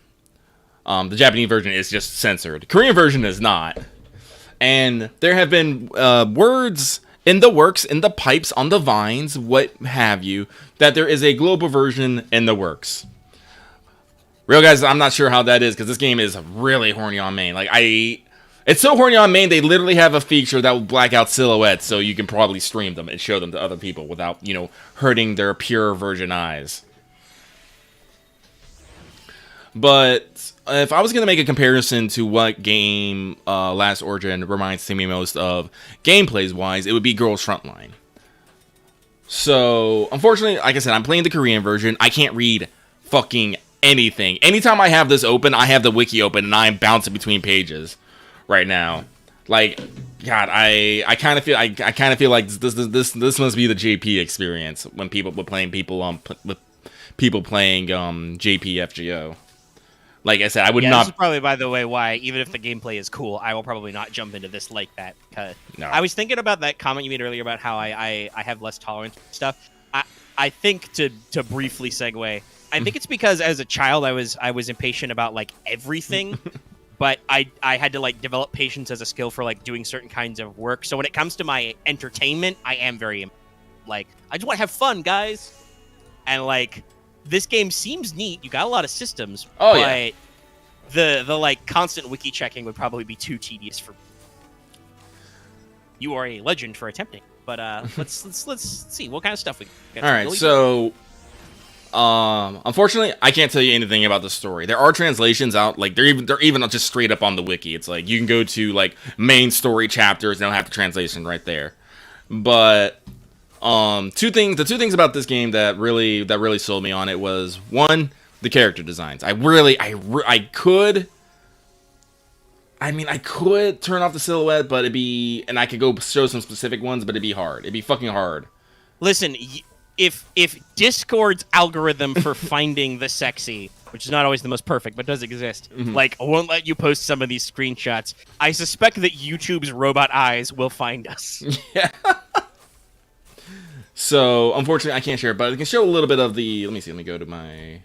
Hold on, guys. I'm going to Last Origin Google image search, safe search off, and see what happens. No, yes, you can see it. So, yeah, if you want to see the designs, guys, just open up Google, take a crack. You'll see what happens. Yeah, but unfortunately, can't really... So, unfortunately, everything's blacked out. Everything's blacked out. Oh, got another one of those. So... hang on, sorry. So, I think the best quickest thing, it's like Girls Frontline, in that the fact that you build girls. You actually have a... Let's see here. Let me clear these girls out real quick. But you have basically a system where you assign resources to certain values. You know, you click go. It gives you a timer. When they're done cooking, a girl pops out. Or a mech. Because this is the two things that this game is huge on. It's huge on girls with varying degrees of sexual appeal and mechs. Big, stonking, huge mechs. Sometimes they combine these. Sometimes you have giant girl mechs. Do you want a giant ice dragon robot girl? They have that. Boy, howdy, they have that. I'm all about that. I want that. I also want to throw out there that build screen was very interesting. Yes. But they have, like, the recover tank, like in Girls Frontline, like, your girls get damaged. Some of them have damage dart, by the way. Big surprise. You pop them in there. You have your squad. In the squad, you can see the little chibis, though, because they're a little horny on main, but not super horny on main. Like, this is my first squad. As you can see, I got Flying Girl, I got Fox Girl, I have Cowboy Girl, I have Soldier Girl, then I have just a huge stonking mat with giant cannons in the back. It shoot big things. It shoot big. I got another squad. Another girls. You know. So, a bunch of different units. They're usually split into 3 types. They're usually split into attackers, defenders, and supporters of various grades from B to SS. They're light types, flying types, and heavy types. So, there's like this, on this like 3x3x3 grid, you can get a lot of variety in them, and all of them do different things. A lot of people have actually said that Last Origin, once you actually get there, it's actually pretty hard because there is literally no one squad can't solve everything. All of the units have like different abilities. Because they have their active skills, which they use to shoot things, and they have their passive skills, which they use to do bonuses. And let me see if I can actually show it off a little bit here. Let me go to squad 1 here. Like, here we go. Like, this character, she just has a passive on herself at all times, but if she has people standing in those squares, they get a passive, and then she just gets a passive overall. Same with this character. We're not using it fully on. Whatnot. Very, very, very much girls' friendly. Yeah. So depending on where they stand, they give bonuses and whatnot. Those skills do different things, and you need to take advantage of that in the future. In the beginning, though, it doesn't fucking matter, though, because...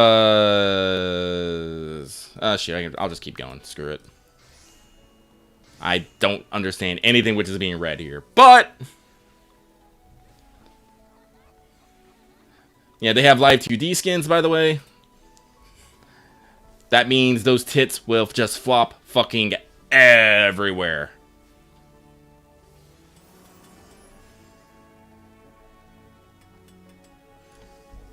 But let me skip this. There's also just something inherently humorous about this with the silhouette mode on. It's very silly. All right, but oh, actually, I think I just saw that. I didn't realize that was a dog at first. I think I saw that art when I did that Google search just now. Girl with gun and dog. Yes. So, combat I actually really like. Unlike Girls Frontline, where everything is just going constantly and people are just doing, this is actually a turn-based system. Ooh, I would have liked that so much more. So basically, you have a turn-based system. People go in order. You basically pick your attack, and you can pick the square that you're attacking.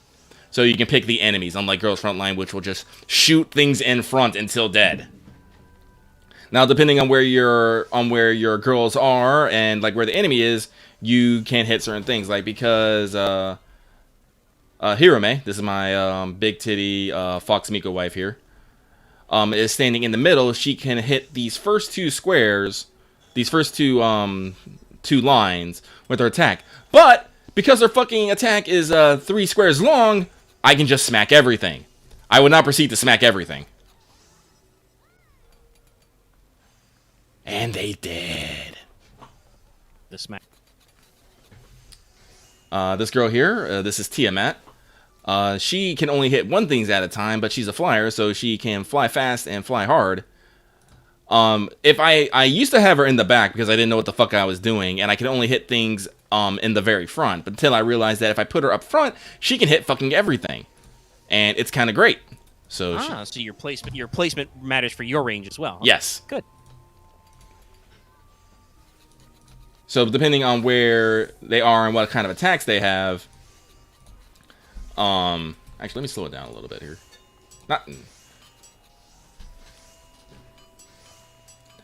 So depending on where your characters are and what kind of attacks they have, you can get different kind of ranges. Like I said, like with every battle, you get a little bit of experience and a little bit of you get experience for your level, experience for your skills, and a little bit of affection. You also get drops.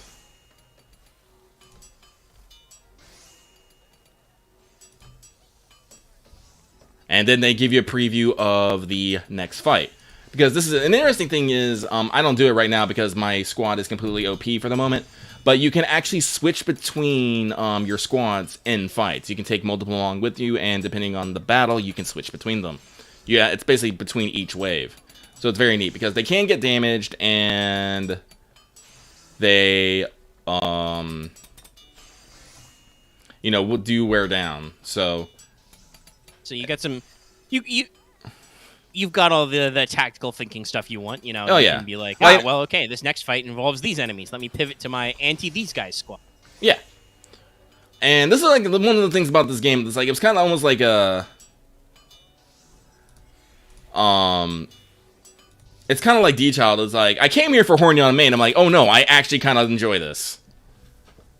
Yeah, like I said, the gameplay sounds cool. I don't think I could put up with the constantly translating everything, but yeah. God forbid if they ever put it out in English, I'll play it. Oh yeah, no. It's like, apparently in the Japanese version, there are people dedicated to making sure that they can update the APAC with the uncensored art so they can play the Japanese version uncensored. I'm like, sounds about right. Since I couldn't understand them in either language, I'm just like, fuck it, I'll just go straight to the source. Like you can see, this one has 4 waves as we progress through.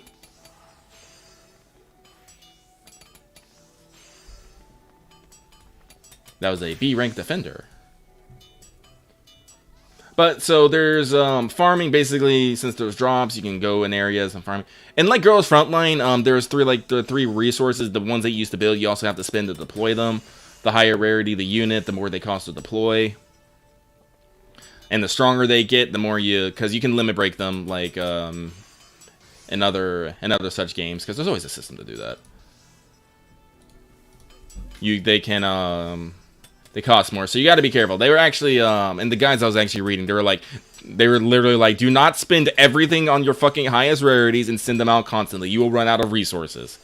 That's why I'm actually only using 2 of the rare ones and a couple B ones, and I'm actually enjoying it. There's still goo, but like I said, as I progress in this game, things will probably change.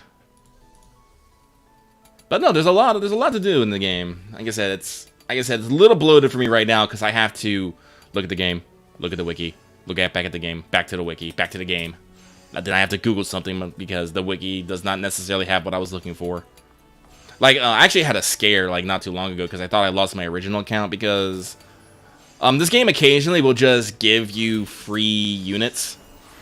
Be like, here, have some units. Here, have enough copies that you can max limit break them. Just go, have fun with that. Bye. And have some resources. And I thought, and I started playing the game because Loth literally said, hey, you know, they just gave me this big titty fox wife for free. And I'm all like, I'm in. I know what I'm about.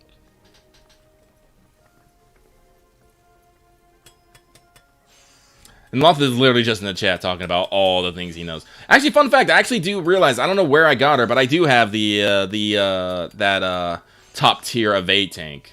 She's just sitting there on her lonesome. What was her name? Like Pero? But no, so like yeah, no, I don't think I necessarily feel the itch to like I'm playing this game because it's new, hot, and fresh. You know how everyone gets with that. It's like, man, this is new. I want to play for a bit. Yeah. You get really in there when you got in the track. But it's not so overwhelming that I haven't, because I've been playing Destiny Child. I've been playing Azure Lane. Well, Azure Lane has an Iron Bloods event going on right now, so I'm like, I'm there. Been working very hard on that.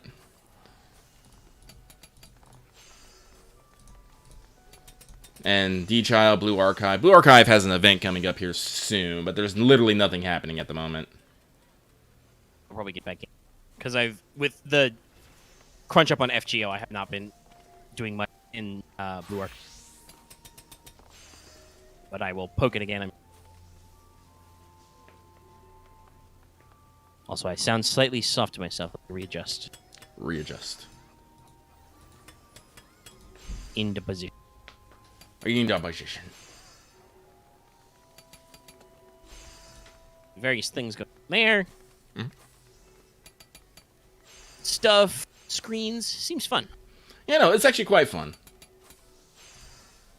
Like I said, It's always good when, like obviously we talked about, it being the horniest game. Like, it caught our eye because we saw some of the official art coming out on Twitter. Like, I've seen a lot of these character designs by fan artists and stuff because it's very particular. In that it's not necessarily particular. It's just like, yo, look at this. But it's always interesting when you see those things because sometimes when you get stuff that is kind of going on the sex sells system, sometimes the other stuff can be lackluster or stripped down. But it's actually really neat to see that this has got a good gameplay core, and then they also just do horny characters. Like I said, the horny is good, the mech is good. Like, they actually put a lot of effort into their mechanical design, too, which is something that I was pleasantly surprised about. Like, I was showing off some of the art on the pre-show for Let's Talk FGO, and I was just like, no, just check out this girl. Like, she's in this uniform, but check out these giant gun arms she has. Why? We don't fucking know. But do we care? Not really. No. Again, like, I think that someone says somewhere that you can actually download the censored version somewhere and then link them up or something. So maybe at some point if I figure that out, maybe I can actually come by and be like, check this shit out. Check out all these cool designs. But for right now, it's just gonna have to make do. Just gonna have to fire up that silhouette mode. Yeah. For us, at least on screen. On screen. So, I think that's enough for about Last Origin, just talking about it in brief. I just wanted people to see it. Like, this game is cool. It does exist. Yeah. But let me switch back to the 14s. Alright, we're back to the 14s. There is patch for translated UI, but honestly, like, I don't trust those things because those things have to constantly be updated, and I believe someone said that the update is dead. And at the 3 ends, we run out of UI train. And so it's just more of a matter of I just need to memorize like what system goes where, because there's constantly units coming out, people updating skills, ratas and stuff. Yeah. So it's like, obviously, you can do a lot these days with translations, patching, machines translations, and stuff. But the problem is that somebody has to run that shit. And if it's not being actively supported by fans and it's not being actively supported by developers, that either means you end up having to do a lot of shit yourself or just suck up the fact that it's broken anyway. So I think there's some merit to just, no, I'm just going to learn from the wiki rather than, like, trust apps to fill it in for me. Because you never know when those things are going to be broken, and then are you just going to quit? Cannot always trust others.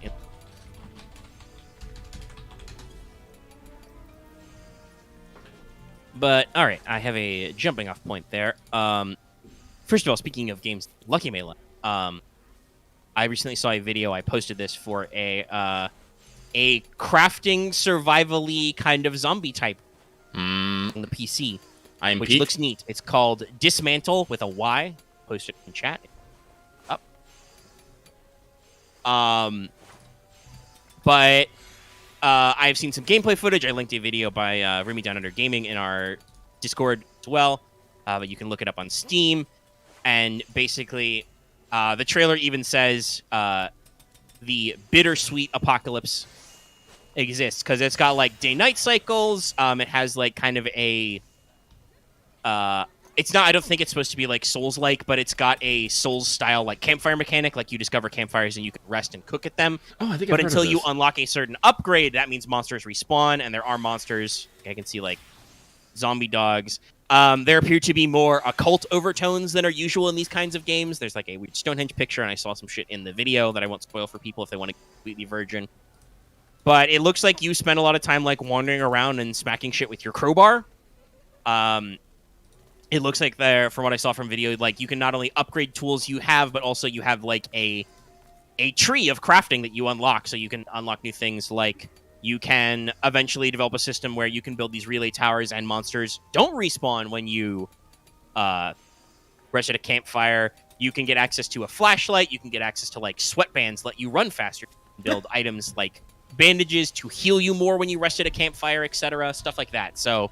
And it looks like it's got a wide variety of trees. It looks like it's got a pretty decent map. And I just saw this little video, and I was like, oh, hey, this game seems neat. This seems like the kind of thing I wouldn't be playing. And I know that Lucky likes to play these kind of games. You can apparently like hunt and fish and stuff. It looks like there's a decently... If you like go to their Steam page, I'm watching like the little slideshow. There's a decent number of actual environments. Like not only is there urban stuff, but also there's a jungle with palm trees where you can fish in a pond. There's like a desert area with cactuses and a fucking train. There's Stonehenges and shit. So, like, it looks decent. Out. It's got very positive reviews. That's solid. Just came out at the tail end of last year. And like I said, I just heard about it, so I want to let people know, hey, I saw this cool thing. No, I've heard about this. I was actually thinking about it. Yeah. I had to double-check the spelling. It's got a Y, so... but I'm pretty sure it's called Dismantle because you can punch a lot of things with your crowbar and break them. And, like, you have to, like, farm bosses for certain special drops for stuff. So, like, there's some not full-blown, like, RPG-type stuff, but there's definitely a little bit of, like, farming and things going on. It seemed neat. Definitely. But the other thing I wanted to jump was, speaking of you talking about mecha design, thank you for the easy segue. I got a twofold topic here. This will go into a couple of jumping. But number one, I wrote this in my notes as we are taking credit for willing a new Armored Core into existence.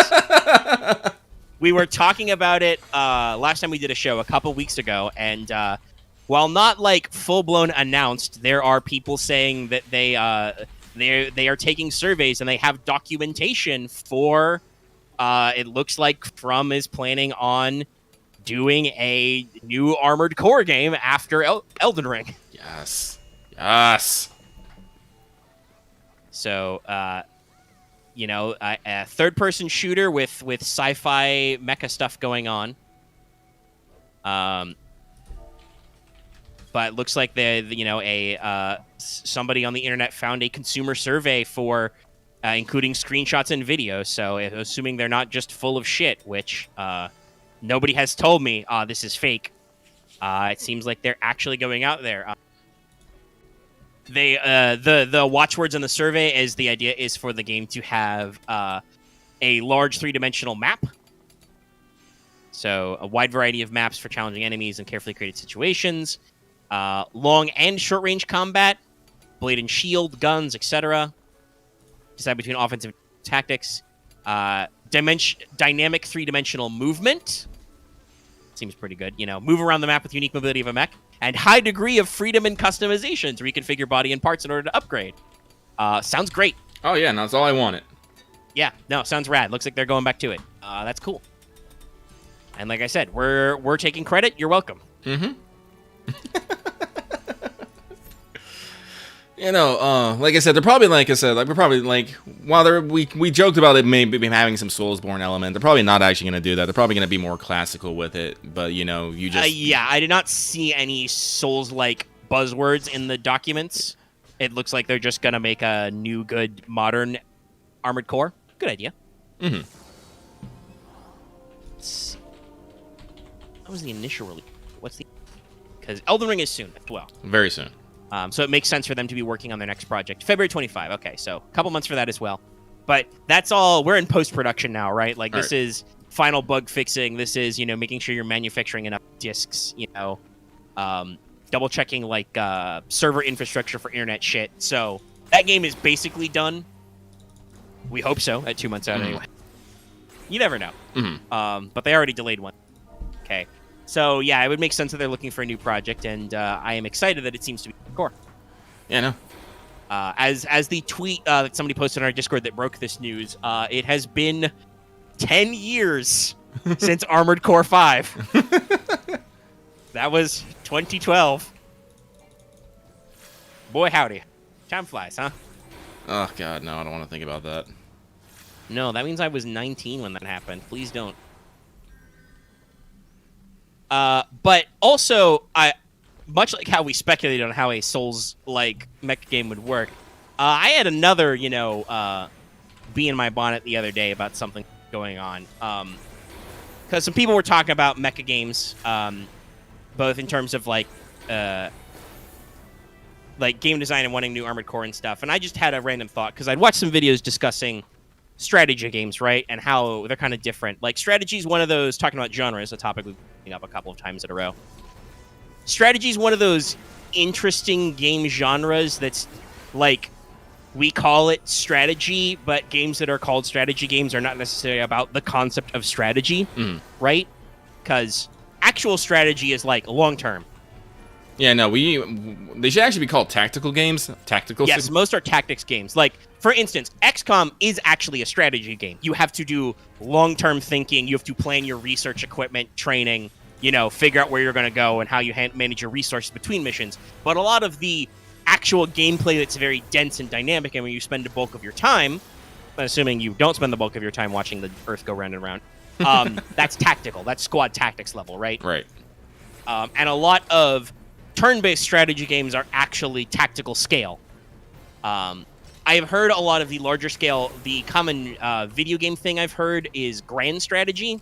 You often see that applied to games like Stellaris or some other like really big stuff. Like RTS games as well can be strategic, but are also often a lot of the gameplay is tactical scale, individual battles. And so I was just like, you know what? I think a grand strategy mecha game would be cool. Like, in my mind, I was just thinking, like, I just had a wild thought, one of those thoughts hits you out of the blue, and I'm like, man, a Lelouch simulator would be really cool. Like, think about, like, those, like, macro scale maps, like, playing on, like, a Civ scale map or a, like I said, it's one of the games I bought. I haven't actually played, but I've been refreshing on my videos. Hearts of Iron 4 as well, which is, like, a global map with, like, different territories for the country and stuff. Like, and I use Code Geass as an analogy because I think it's the best way to pitch what this would be like. Though a lot of mecha shows and stuff do this. But, like, just imagine, like, you grow up as, like, a faction and you, like, have to, like, take territory, defeat enemies. You'd have to gather resources. Somebody asked if I meant, like, a 4X game, and I'm like, that scale, but not necessarily literally 4X because technically 4X is specific. It has 4 X's in it: explore, expand, exploit, and exterminate.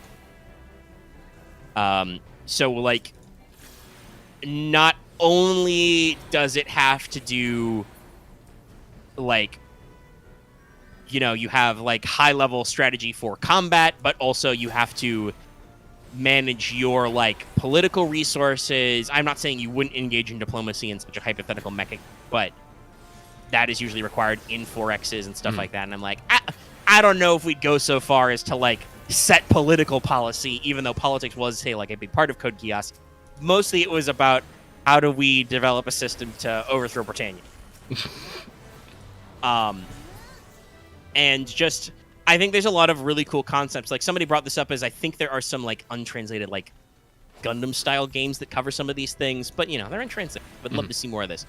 Like, usually when you watch a mecha show, sometimes it's all super robots, but oftentimes there's that divide between, like, mass-produced cheap shit and then, like, elite, limited run, like, prototype mechs, right? Right. Now, they're not necessarily mutually exclusive faction-wise. Like, if you think about Code Geass, right? Like, there was it was the Sutherlands or the Gloucesters. There were, like, basic bitch mook mechs, but also they had access to the Lancelot and stuff. And then the Black Knights started by capturing enemy machines and then upgrading them to their own version, and then they started to develop their own special machines. But mostly they just had slightly more customized and higher spec generic machines, right? But like that sounds like a really interesting like strategy game caveat. Do you build the swarm like I'm just gonna make like 50 Zaku's, or I'm gonna build Gundam Super Special Mega Ultimate, and it's gonna shoot a laser beam that blows up cities. That's literally my only robot, but he can fight like 200 dudes, so it's cool. Thumbs up. And it was just like I said, like a really interesting thought that I think would really work, right? Right. Because like again, using Code Geass as an example, if you think about what that's like if you played that from a gameplay perspective from like Lelouch and the Black Knights, it starts as just like gameplay wise, you probably start after a couple of episodes, but you start with just a couple of stolen machines or scavenged machines. Like there would probably be like random events and scenarios and stuff, and as you do in the games, and then you slowly start to develop your own separate tech base, and like you win battles, capture territory, deny the enemy resources, and then eventually expand to like having your own independent territory and stuff that fights back. Honestly, if I was thinking about something, it sounds almost not quite, but I think the style of game and whatnot would probably be something around Valkyria Chronicles, actually. I guess if you wanted more direct, like real-time control over the mech, maybe. Oh yeah. Like I'm still thinking like tactical screen, like do you just want units move here? Then like maybe like on a tactical base of like on like 13 Sentinels. Yeah, probably something because I was like, but with a more like I said, like strategic back end.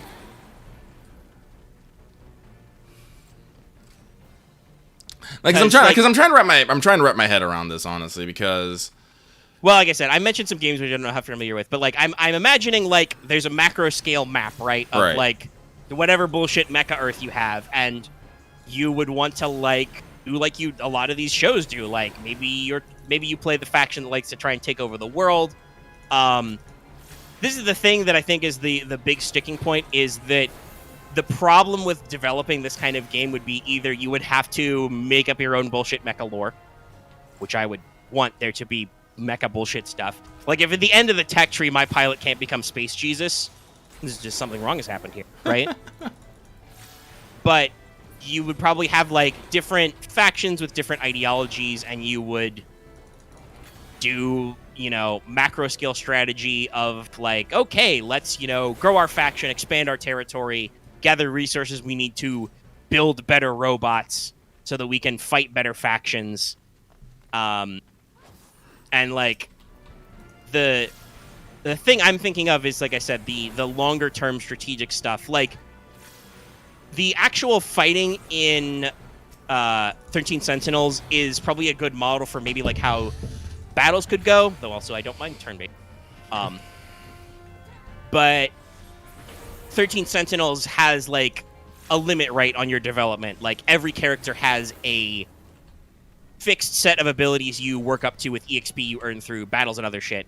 Mm-hmm. And it's not necessarily fully customizable. Like every character is set, right? All right. I'm thinking like a proper, like a Civ style or some of those other like large scale, what they call grand strategy games, like fully deep tech tree where you can be like, okay, I'm going to go into the mass-produced, basic bitch robots I can build so many of. And, like, you'd be like, okay, I build this robot design. We're going to produce so many. We can produce so many with our resources. We throw them into battle. And so, again, like, maybe you wouldn't be the most nitpicky, like, individual targets in fighting. They might have to automate some of that because some mecha genre fights can get pretty big, right? You might have to automate that if you were, like, playing a swarm faction. But just this kind of like customizable, like, ooh, I want to like play like one of those games where like we're trying to like advance tech and take over the world and build alliances and stuff, but I want to do it with giant robots. I think I remember why I made this joke. We were talking about somebody was posting some Civ screenshots and they showed like their big like big navy, and I made a joke about, do you have Rule Britannia over the waves? As you do when you talk about a giant navy. And somebody made a joke about all hail Britannia, and I was like, no, that's when you build giant death robots. And then I was like, wait, what if like building giant death robots wasn't the end of your tech tree, it was the start, right? Oh, so it's just basically Civ with mechs. Yeah, I guess. Like I said, I don't know how as a simple, yeah, you would probably say to somebody, Civ with mechs. I don't know if it would involve like all the involved systems that like Civ games do, but I mean, you probably don't need culture. You probably don't need like culture or thing, but like you would want like because here's the thing, because that's the thing I was trying to wrap my head around. It's like because it's not an RTS because you want it on that macro scale, but you still need to still need to explore and find things, which means you need a big world map. Yeah.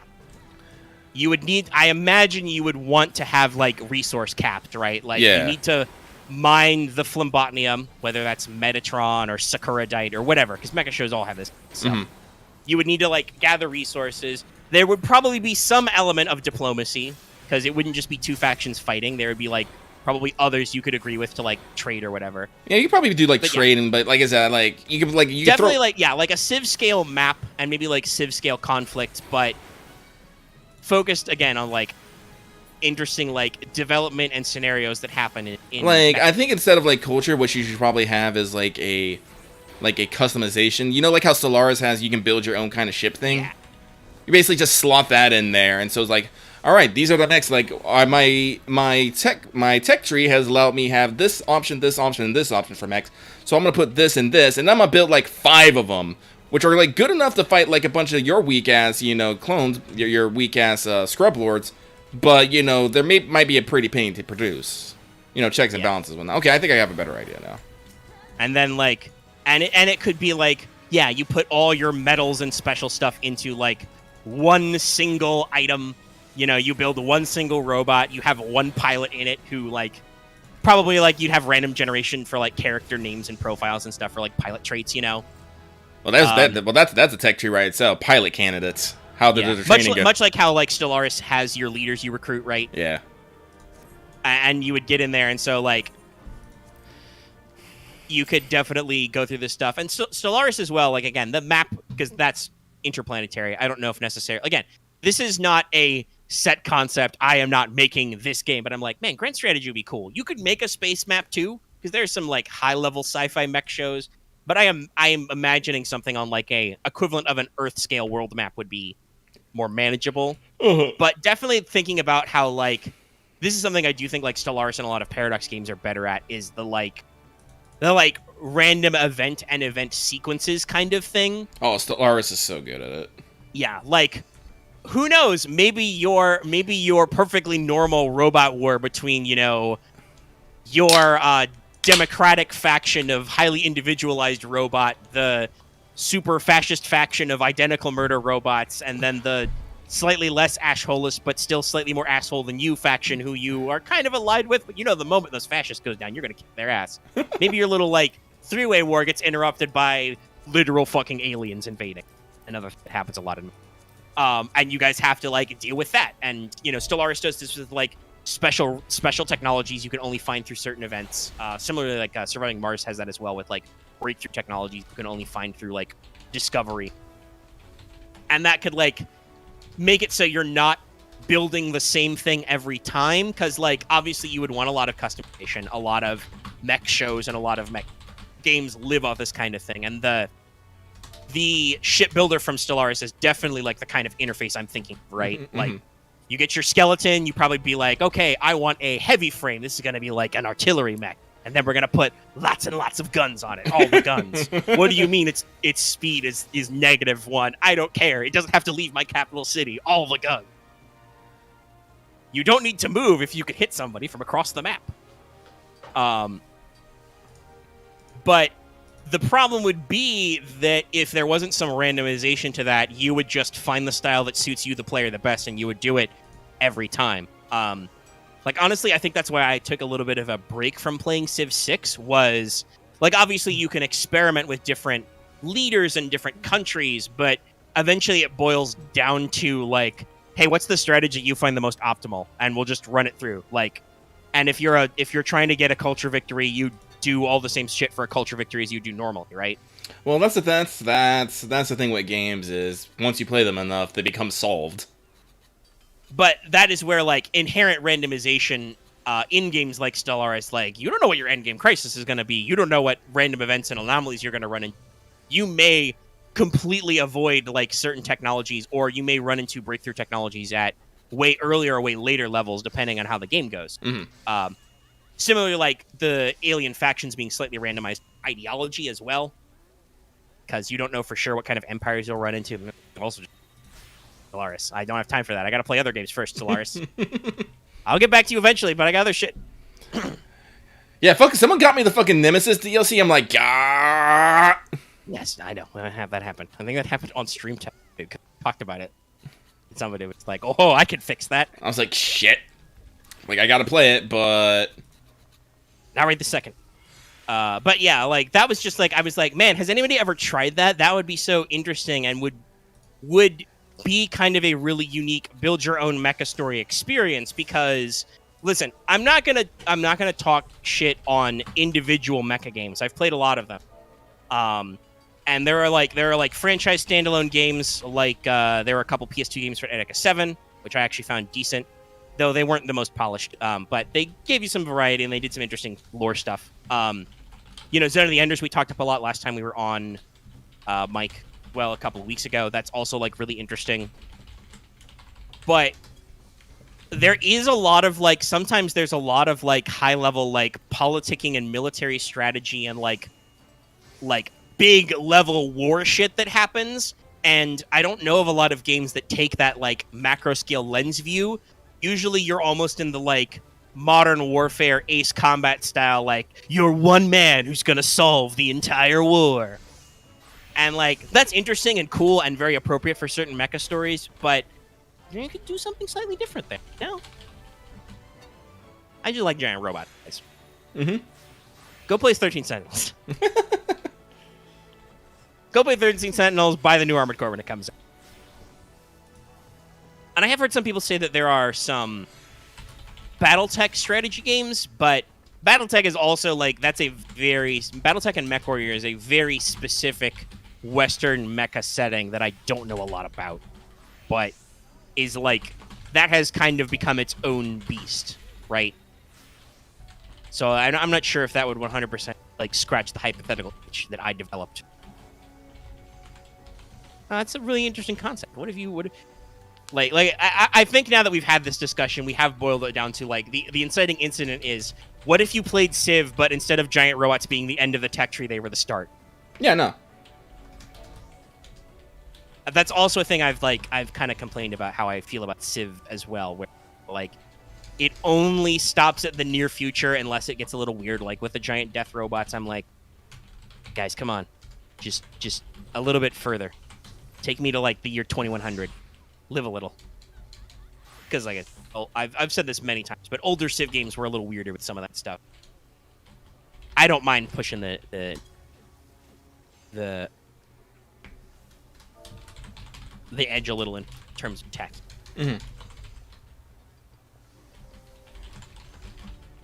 That scratch the list. I hope you like amateur game design with us. Ta-da. If you ever want to make that game, I'll play it. I'll try it out. But yeah, so I have a couple of live action things. I think somebody asked you a mailbag question about if you had any like anime watching. So, inquire further thought of. I do, but let me see here. I can go through it pretty quickly, I think. All right, sure. You burn through your speed mode. Yeah, no. So, anime, I'm excited. There's a lot of isekai coming out as usual. It never ends. But we got the second season of Arifueta coming out, a light novel that is infamous, just as infamous almost as much as Sword Art Online for its own variety of reasons. But I like it. I don't care what anyone says, so I'm going to watch it. Sono Bisque Doll. If people didn't want to watch it, they wouldn't have made it. So listen, guys, not to derail Lucky too much, but I know some people complain about some stuff being like bad or for lowest common denominator. Guess what? If people didn't enjoy it, they wouldn't make it. I mean, Sometimes that is its own quality. People don't understand. Lowest common denominator is a lot of fucking people, y'all. Not all art has to be elite. But Sonobisk doll, that's not the full name, but also my dress-up darling. It's a super cute one. It's about a gal who really enjoys doing cosplay and a doll maker who's really introverted, and it's almost a meet cute kind of situation. He starts doing costumes for her, and she falls like super hard for him. I'm like, oh no, this is so adorable. I'm in it. I love reading the manga. It's the manga style is so good. Just actually, who's doing the? Oh, Cloverworks is doing it. Yas. Cloverworks does good shit. So I'm excited for that one. Case File of Vanitas is getting its second season. That one was a runaway hit for me when the first season came out. I was all like I didn't know this was gonna be so good. How fucking dare! This is amazing. I don't even know if I can explain it right off the top of my head. I can't. But if you know Case Files of Vanitas, you know what's up. So, what else? How the Realist Hero rebuilt the kingdom. It's getting their second season. That one's okay. I like that one because it's not, it's an isekai, but it's more about, political leanings and diplomacy than it is, just one OP guy goes around just solving everything because he punched things and a woman fell in love with him.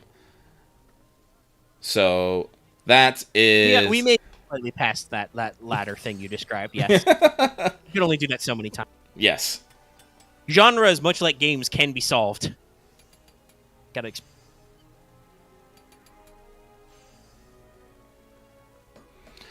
There's this one I am interested in called Tensai Oji no Akaji Koka Sesai Jitsu. I can't remember what it's translated as, but it looks interesting. Basically, this genius prince just wants to bum around and do nothing, but because he's such a genius, he has to keep getting pulled into all these problems. And he's just like, oh my god, no. I'm like, I feel this, and I want to be a part of this. Reluctant protagonist stuff can. Let me see here. What else was I in? There's a lot of stuff coming out, but I'm trying to think of things that I am definitely gonna watch. Girls Frontline is getting their anime, and I'm just like, I don't know if I actually want to watch it. I'm not sure. Sure you.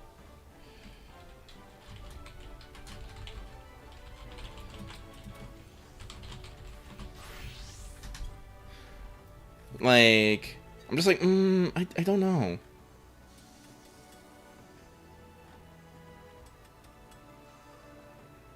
But let's see here. Actually, let me pull up this list here. See if there's anything else coming off the top of my head.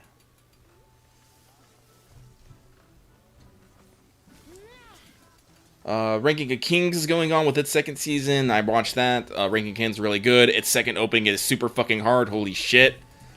Again, Ranking of Kings is one of those animes that you start thinking it's just going to be one thing, and then it turns into something completely different. You're just like, oh, I've been bamboozled.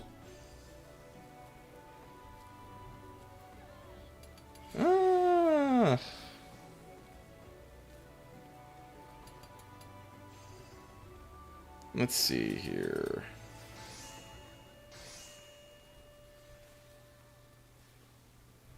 Oh, I think that's it off the top of my head. Like I said, as I know, I keep telling that I need to actually sit down and explain these animes to you, but honestly, like, as much as I still do watch anime, but I usually do it at weird times, and I'm not usually in a writing mood after that. I'm just all like, I'm just gonna lay down here, not think, and watch like 3 hours of anime, and then I'm gonna go play video games again. I'm like, wait a minute, I should have done something between that, but it's too late. It's too late. I've been doing that more with TV lately, but yeah, I completely. Though, speaking of writing down your thoughts on anime, that's a good time for me to bring this up to complete the circle, to end the story. I privated that fucking video. We're done. It bothered. New year, new us. I'm over it. Like, I just saw it in the list of our top viewed videos again, and I'm just like, no, I am done with this. I am actually done. I'm tired of it. Private. You will plague me no more. And it's if you go to our channel page, I don't think it's in our most viewed video list anymore. I think YouTube actually like popped that out. So I'm like, whew, okay, all right, moving on. No more will our shame be on display for everyone. Okay, all right. We can move past. We can grow as people. After a fire, the forest can regrow anew. Not that Power Hour was that bad or anything. Arash is like, no! God damn it, no, Arash. No, we are done with it. We are done. I know some of you guys had some real big memeing on it, but no, I was just like, I don't like this cluttering up. You know, it's like we're not afraid that it exists, but I don't like that it's getting all this attention from nowhere. Become a meme. Like, meme on more recent videos. Make a funny clip version of me streaming God of War. I like, if you guys had time and dedication, you could probably make a very funny compilation of God of War of every time Omega meant to block and accidentally aimed, or every time I aimed when I meant to block. Because it happens a lot. I've talked about that. I don't know why I get my fingers confused, but I'm always accidentally blocking when I want to throw my axe, and always accidentally aiming my axe when I want to block. Oh no, if there was gonna ever be a compilation of me, it'd be anytime I'm playing Final Fantasy and I scream when I'm about to get hit by an AoE, or I get ping-ponged around the arena because I'm bad at this game. Oh yeah, there would absolutely be a great Lucky and Distress compilation of 14. Just like AoEs, falling in bottomless pits, dying. Sometimes my hubers are like, "Oh man, I got this mechanic," and then I immediately die, and you hear me scream. Nah, I keep thinking that some days I should just hit the record button on one of our big game sessions. Hey, you could. I know that there's that Yu-Gi-Oh game. Soon also has another one. Anytime I just end a sentence with "fucking" and just trail off. Yeah, that's another great us compilation. No. But I know that I may, because I wouldn't want it to make it like a tentpole stream, but there is that new Yu-Gi-Oh! Master Duel game, which is going to have like Grindy Boy components. Excuse me.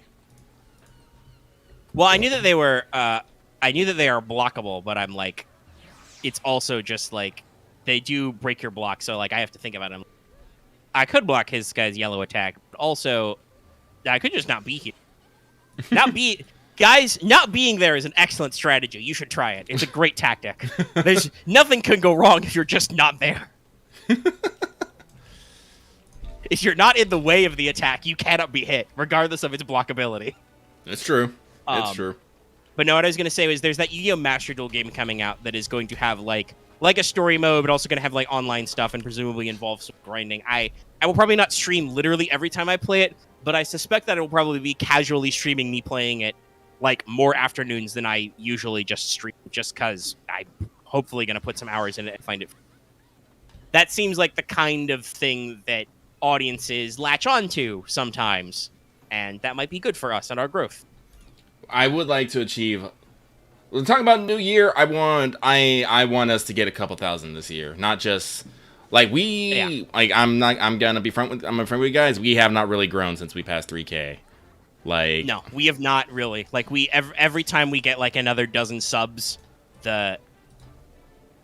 we like slip back another couple. It's a little annoying. I think a lot of it's bots, but yeah, it's just.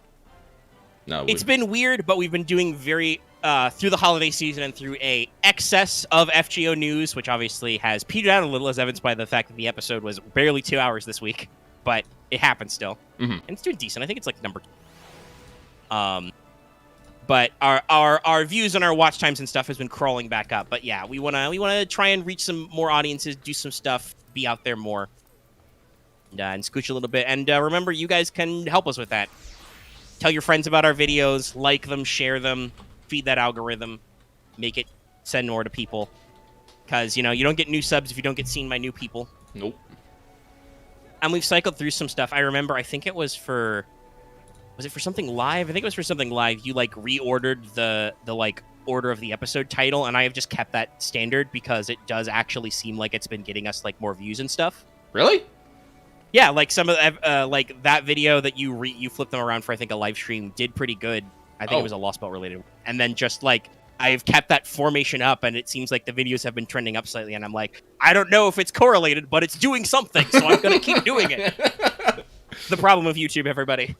I don't know if this is helping, but something is happening.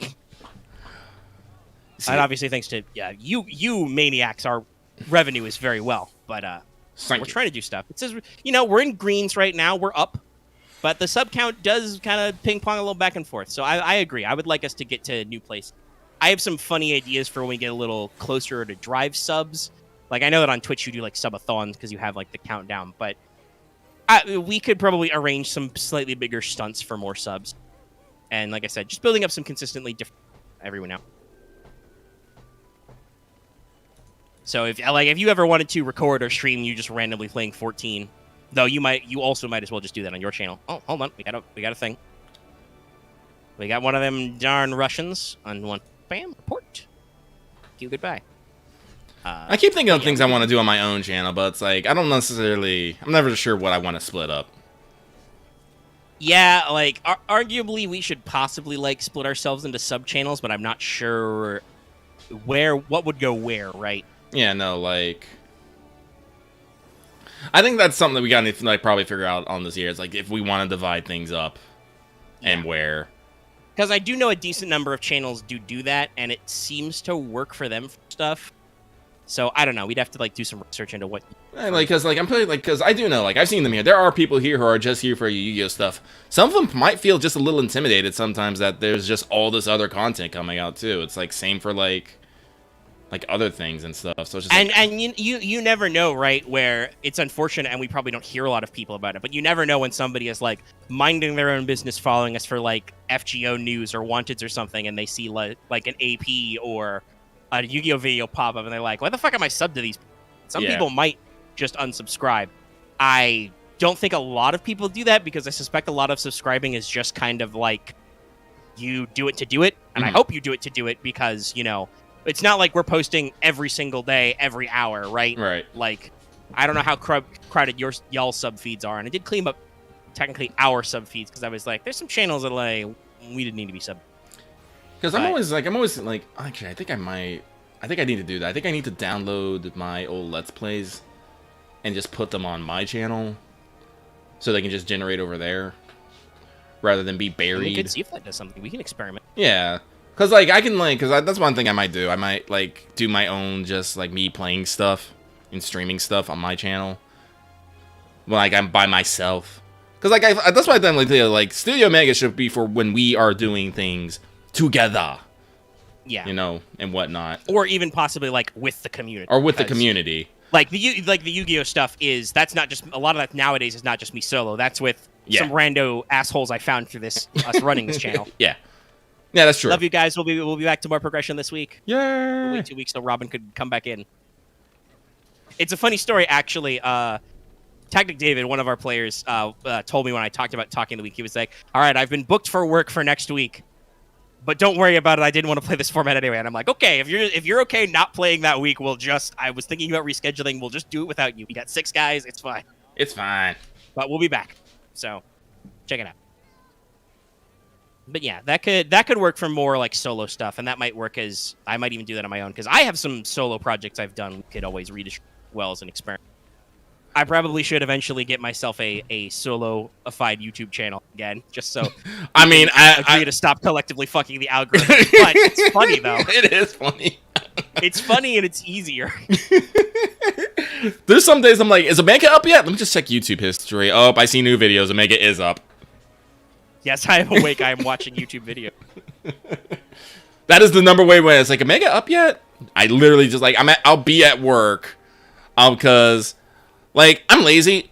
I'm very lazy. And also again, like I enjoy just fucking up. I enjoy fucking up the algorithm. I literally do. I will go put on my Legend of Zelda fucking 3-hour mixes and just listen to several of them at work, and I'm gonna be like, no, they're gonna stay in there, and I'm just gonna see if Omega has to delete them. Sometimes and it happens, like, sometimes I get up and I, like, open up the YouTube history to, like, check something, and I see a shitload of videos, I'm like, oh, okay, hold on, we're doing a thing. Mm-hmm. And other times it's like I've seen you look up a couple 14 tutorials in the middle of the night, and I'm like, oh, I see, you must be having trouble with something. Yeah. Like, what am I or doing? random meme videos, and I'm like, there's no way Lucky looked this up on his own. This is absolutely somebody in the Crow's Nest linked to something. Yeah. Probably Loth. Yes, probably Loth. Very funny. Hey, Loth, you'll be happy to know I've started actually watching some Russian Badger videos on my own. I watched another YouTube channel like reacting, and I was like, this is way funnier to just watch this video. Though, it's really weird. This is also another reason why I should probably make my own breakout channel again. Currently on PlayStation, there's a weird YouTube bug where, because we're a brand account, we can't be verified as being a person who is over an age, so you can't watch age-restricted videos only on the PlayStation app. Oh, Every other place on YouTube, it unfucks itself, but on PlayStation, it's like, we're sorry, this video is age-restricted. You can't watch it. I'm just like, fuck. But that is relevant because Russian Badger's Star Wars Battlefront video, where many, many memes you will see if you watch the video versions of our APs, come from. Just fucking. No, we skipped last week and the week before that. I think we haven't played Star Wars for what, 2 weeks, or was it just one? Did we miss last Yes, week? we're a couple weeks off because or are we 1 week? I don't remember. I literally don't. What is time? Well, let me go to the channel dashboard. When was the upload of what was latest? The 28th. So that was the weekend of the 26th. So yeah, we've only skipped 1 week. We're coming up on 2 weeks, but we are going to play again on the 9th, presumably. Yeah. I have no plans. So we skipped a week, but it's just like brain. That reminds me, I need to finish up my last couple stats I haven't had this week. We're starting to run out of the backlog of leftovers and snacks and stuff from the Great Combining. Some supplies are getting a little lean in the house. Fly run, so my caffeination is. But yes, we did not do Star Wars last week, so we cannot talk about it. I don't know, because we have skipped a week of What's Up as well. I don't know if we talked about the finish to the jungle scenario. It's not really fresh in my brain, so I don't know if I would have any comments to really bring up about it. The thing about it is, it really wasn't necessarily that, what I want to say, entertaining. It was very steady, but like we didn't do anything crazy. We rolled very well like throughout the whole thing. Yeah, no, you guys smashed the rolls. So like there were a couple of times when I could have and I did put in a couple of extra complications, but when you guys roll hot, I don't really feel like I need to like, no, you can't win. I must defeat. And it's like, nah, that's not how I am. So like, no, you guys. There are even times where I'm like, I could push this and make us spend another fucking hour in this jungle, but I don't really want to. I think you guys have just done a good job today. Butt pats all around. Everybody, thumbs up. Hey! I'll be interested how you guys decide to do the next one. You guys decided you wanted to break it up and do a little bit more adventure-y type stuff. And go to one of the Gardener temples. There's a lot of hidden temples. We'll see. I've kludged together some weird, interesting, different mechanics, fun stuff. So we'll see how that goes together. Do I have to assemble a silver monkey? Though there is a puzzle, but I think I talked about this on God of War. There's a puzzle, but also I just wrote a mechanic you can just slice and bypass it. I don't want to like puzzles in tabletop games are weird, right? Like riddles and some stuff you can maybe trust players to get. Logic puzzles especially. Well, no, I mean I think you put a logic puzzle in. Yeah, logic. Yeah, no, it was fun. I enjoyed it. Like, is it one of those things though? It's sorry to cut you off. What were you gonna say? No, go for it. The thing about like things is a lot of the times puzzles in a tabletop space require some sort of visualization, and that might be hard to get across without props or diagrams and whatnot. Yeah, like even my logic puzzle was a grid puzzle. Yes. So I was like, here's the grid. It's only 5 by 5 because otherwise this is really complicated. But yeah, like, I will say this, I thought about, like, trying to figure out some way to tabletop construct a, like, water-level balancing puzzle, and I was just like, no, it's way too complex, that's dumb, don't do that. That's gonna be a pain in the ass for you, and it's gonna be a pain in the ass for them. Skip it. But, like, yeah, simple logic puzzles or riddles that have very obvious conclusions I think are okay. It's just, like you said, you do have to visualize them, and you can only make them so complex because you really don't want players to spend like 30 minutes trying to solve a puzzle. Yeah, no, like riddles. I think some of the best ones are usually like spoken riddles. That's like things that actually have to make their characters think. But the problem is then the characters have to fucking think. Yeah. And there's always that issue of like, well, I'm an int 20 wizard who like literally commands the forces of the universe. I would probably get this, but right now, me, Jim, holding this character sheet, it's fucking, 9 o'clock at night. I've been working all week. I'm high on Mountain Dew and no sleep. I don't know what the answer is, right? Right. Like, that happens to us a lot, right? Like, there's sometimes when we call sessions where even after like 1 or 2 hours, well, not usually 1 hour, but like 2 or 3 hours, it's like, hey, is it just me or is everybody fucking tired? And then usually I get like 2 or 3 people who say like, no, yeah, I'm just fucking tired. I'm like, all right, let's just pack it up. We're not getting anything done tonight. Let's pack it up. Let's go home. So yeah, there's a fine line, and I tucked in a couple of things. I put in a couple of little traps. Love traps in a scenario. So we'll see if you guys have fun. And I'm gonna try one of my wacky, wild, weird boss designs. oh, cool. But there should be a couple of different things. Like I was not originally planning on this being quite so multifold, like having a lot of different elements. It was just like, I'm gonna go to a water temple, so like a water science facility. How can I make that a thing? Well, maybe you guys can swim underwater in the dark. Maybe if you don't want to swim underwater, what's stopping you from walking? And like, I came up with some interesting like challenges and different paths you guys can take depending on what you feel like. And once again, you guys may feel like, I'm tired of this sneaking shit. I'm not swimming through pitch dark tunnels underwater. Even if I can breathe forever, I'm just going to punch the robot. So there's punchy robot bits, or there's swimming in the dark through tubes filled with water and that have no light. And they're possibly filled with mines? Question mark? Actually, now that I think about it, I think honestly, like, for tabletop, probably the quote unquote. Sorry, I was literally thinking about this while you were talking. Yeah, the best puzzle is you must find the MacGuffin and insert it into the MacGuffin, but you must insert the correct MacGuffin. Yeah, when like keys are things that are coded so you can figure it out, you can, because that has something tactile you can work with, and keep track of, but also not necessarily the. It's like everything is very strict. Isn't quite the right word I'm thinking.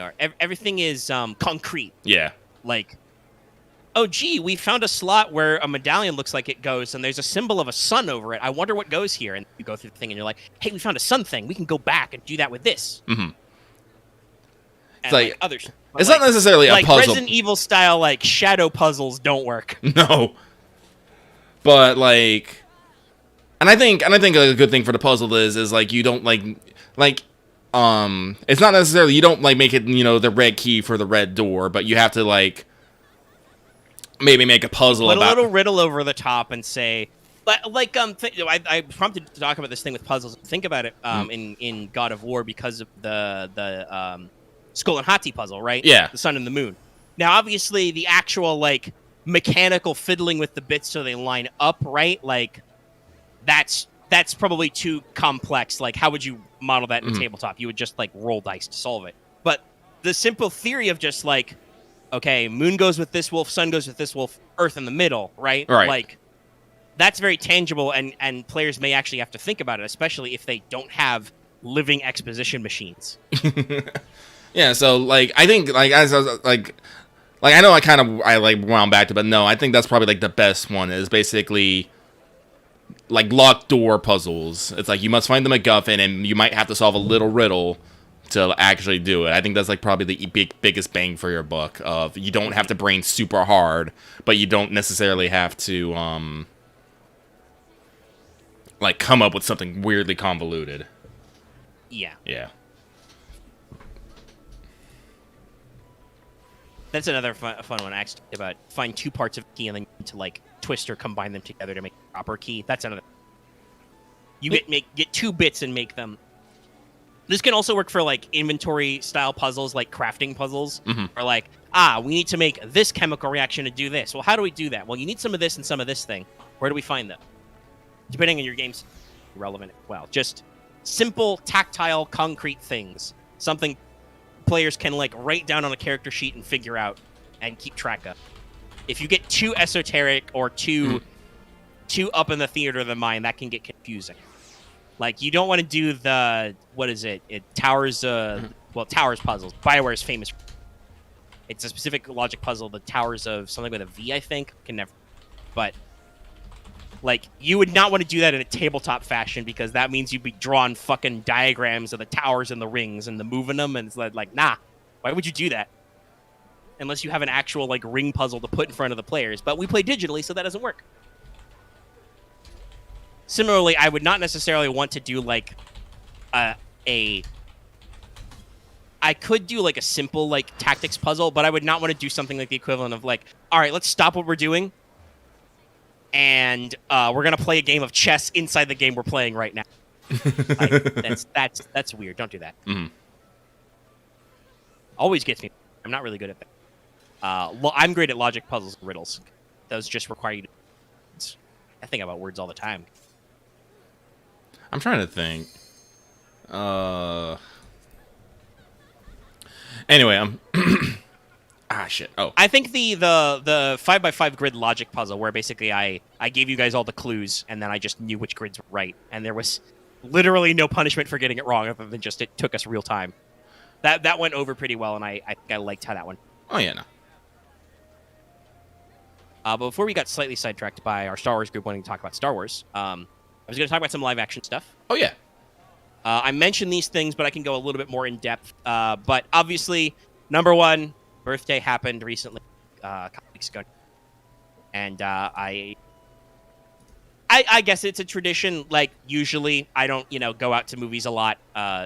People in my family are busy, but on my birthday we like to go out and try to go to a theater. So I went to a movie theater, a physical fucking theater, for the first time in like 2 years. Ta-da! And it was perfectly okay. It was a very long theater, so that was a little weird, but it was spaced out. I don't know how much they said online that they would be limiting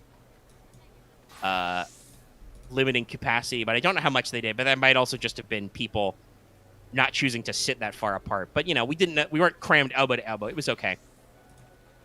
And obviously, it has been several weeks since then, and I haven't been sick, so it was okay. Thumbs up. But we went to go see the Spider-Man No Way Home. It is just a chef's kiss of a film. It's great. As...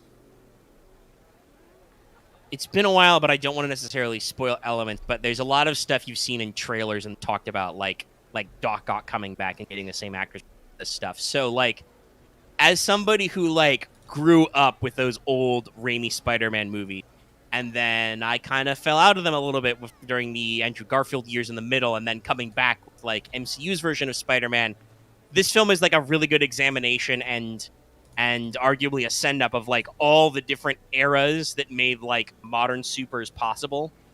Because those, like, OG Raimi Spider-Mans were, like, groundbreaking, right? Oh, yeah. But they also had their own, flaws and stuff. So to kind of come back and see some of that, to literally see some fucking memes on screen. I'm a scientist myself. It was my tweet after I watched the movie. It's really well made. All the characters are acted really well. They've got a lot of great actors doing some stuff. The effects are pretty solid. I think it wraps up some plot threads from, like, MCU, as well as talks to, like, other stuff with other characters. Does a lot of its own thing. And it's just an all-around really great movie, and I don't know if it's still in theaters, but you should go watch it. I don't know if I'm gonna make it out to a theater, because, like, my train. You just have to go for. Yeah, but, like, whenever it becomes available on whatever, like, streaming platform, I think I'll probably. Yes, that is a slight problem. I wish Disney and Sony had that worked out a little bit better, because it's not like Spider-Man's on Disney Plus, but it's also not anywhere else right now. I think you only can rent, like, free streaming. So, Sony, help me out here. You guys know how much money I pay you in PlayStation Plus every year? And allegedly, they're gonna make that upgrade to the service, supposedly this year. Codename Project. So we'll see if we get PlayStation Game Pass or not. But yeah, Spider-Man, really good. Just like brilliant film. Had fun every second.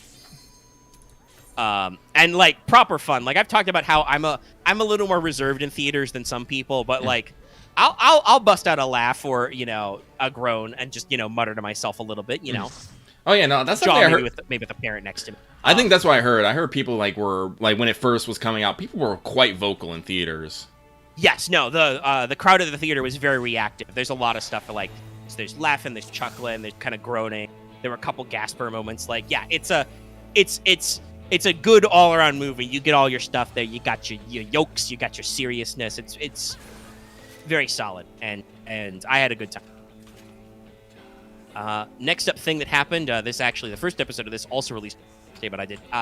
After driving half an hour, both ways to go watch a 2.5 hour movie, I was pretty conked out after, so I didn't watch it. But new Star Wars thing happening. Disney Plus is rolling out Book of Boba Fett. They got a couple episodes out now. I am also greatly enjoying that one. I think I've said this in other outlets, but if you ever need a tone setter for you want to instantly create a mood, just tune in that theme song. Ludwig Göransson also he does all the soundtrack as well for Mandalorian, but he also did that. Killing it again. A very unique theme for kind of a unique series, We've reintroduced Boba Fett as played by Tamura Morrison now, because prequels and stuff have cleaned up. And they're kind of doing their own thing. They're some people have complained, and I'm hoping we kind of wean off it now. There's a little bit of an interesting, because the show is split between flashbacks to how Boba Fett got from when we last sorry, the sand, it's coarse, it gets everywhere. Where we last saw Boba Fett in Return of the Jedi, where Han Solo was blind and hit him with a stick and he fell in a tentacle pit, to where he is now, several years after that, right? So we're kind of split between flashbacks there and modern stuff, as the core plot of the season seems to be Boba Fett has taken over Jabba's old palace on Tatooine and is trying to build himself an empire, and be a different guy. But it's also pretty well made. Got the usuals for Star Wars live action stuff. Jon Favreau is on it. Fun. So that guy was in Spider-Man, plays Happy Hogan, but also he's a movie director. Dave Filoni, who worked as the number 2 guy on everything with Star Wars Clone Wars under George Lucas, and he produced stuff like The Mandalorian, the animated show Rebels, and The Bad Batch and stuff. So very solid Star Wars guy. Also got Robert Rodriguez involved as well. I know he did a couple of direction.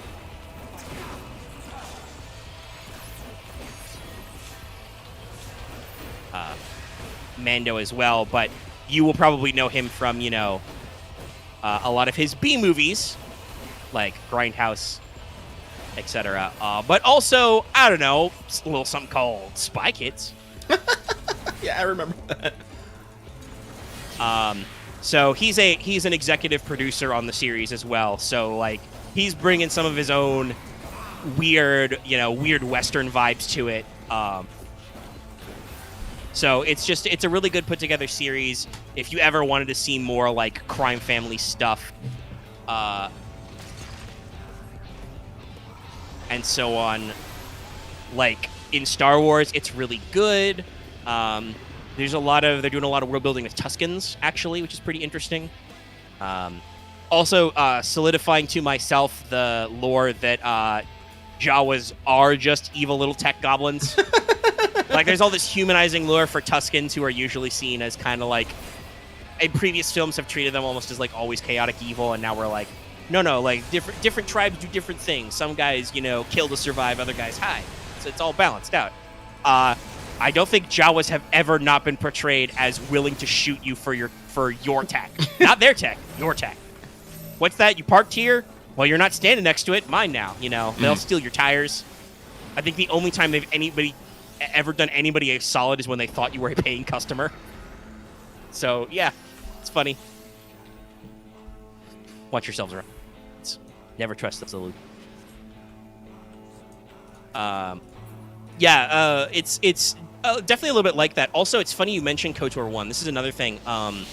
One of the Tuskens talks about how their people have been around since Tatooine used to have oceans. That was an old bit of lore from the EU that they've rebrought in, that Tatooine wasn't always infinite desert. So there's probably some interesting lore implications there. But all around, it's a really great series. good props, got some good stunts. Could we get Space Machete? I love Space Danny Machete. Trejo was in a Far Cry 6. He can. Well, talking about actual Space Machetes, Boba Fett gets a couple of Gamorrean guards, and instead of using axes, they have these, like, big, curvy pranga knives. I love it. Nice. Like, there's a lot of good production design in this show. So it's pretty solid. In the first episode, there were some assassins with, like, portable energy shields and, like, stun batons doing some, like, riot cop type shit. Shield walls. Very fun.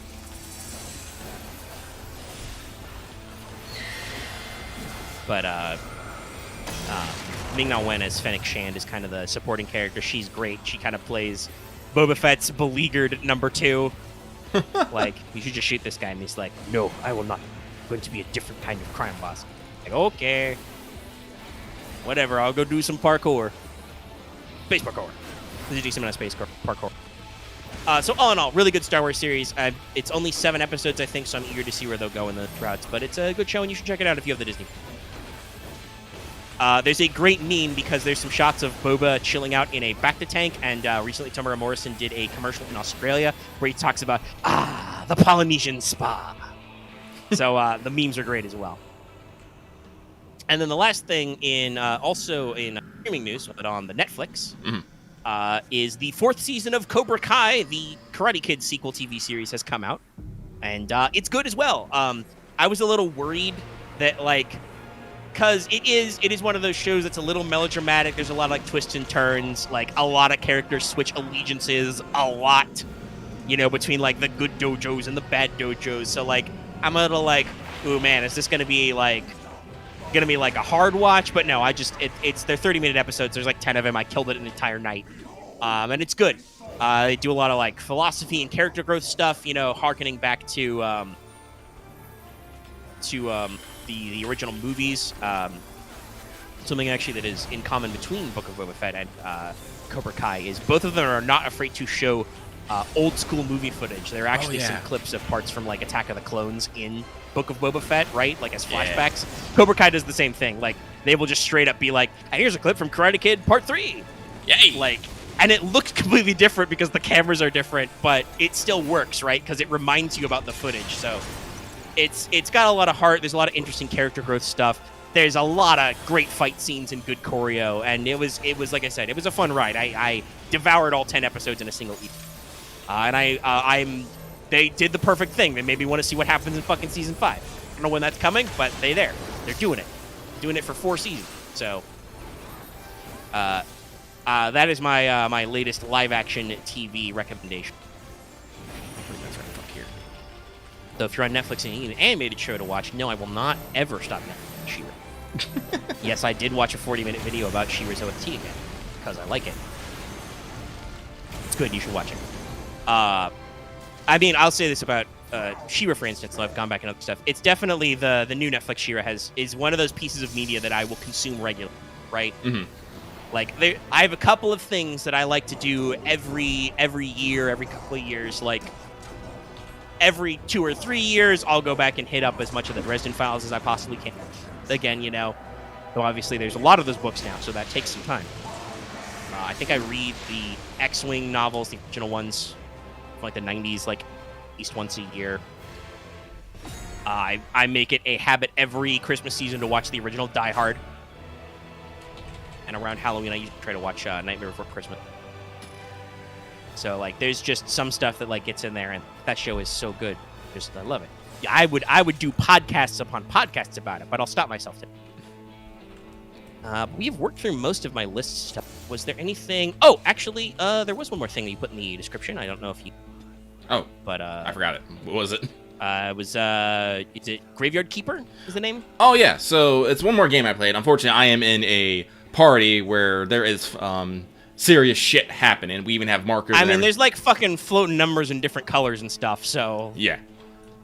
But Graveyard Keeper is one of the actual games that I picked up during the Steam sale. Because it was recommended to me because people say, oh, it's a lot like Stardew Valley. Some people will be like, don't compare it to Stardew Valley. They're completely different games. To me, no, it's fucking Stardew Valley, but it's very dark fantasy. So the game basically starts off with, like, apparently you wake up at a Griefkeeper's place. You might have died in an accident. I don't fucking know. They haven't explained it.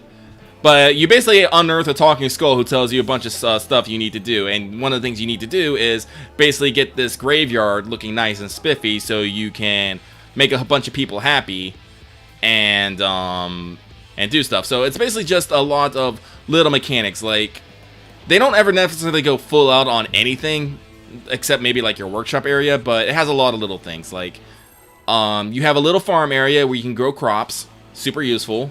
You can use them for a variety of things. You have a graveyard that you have to maintain.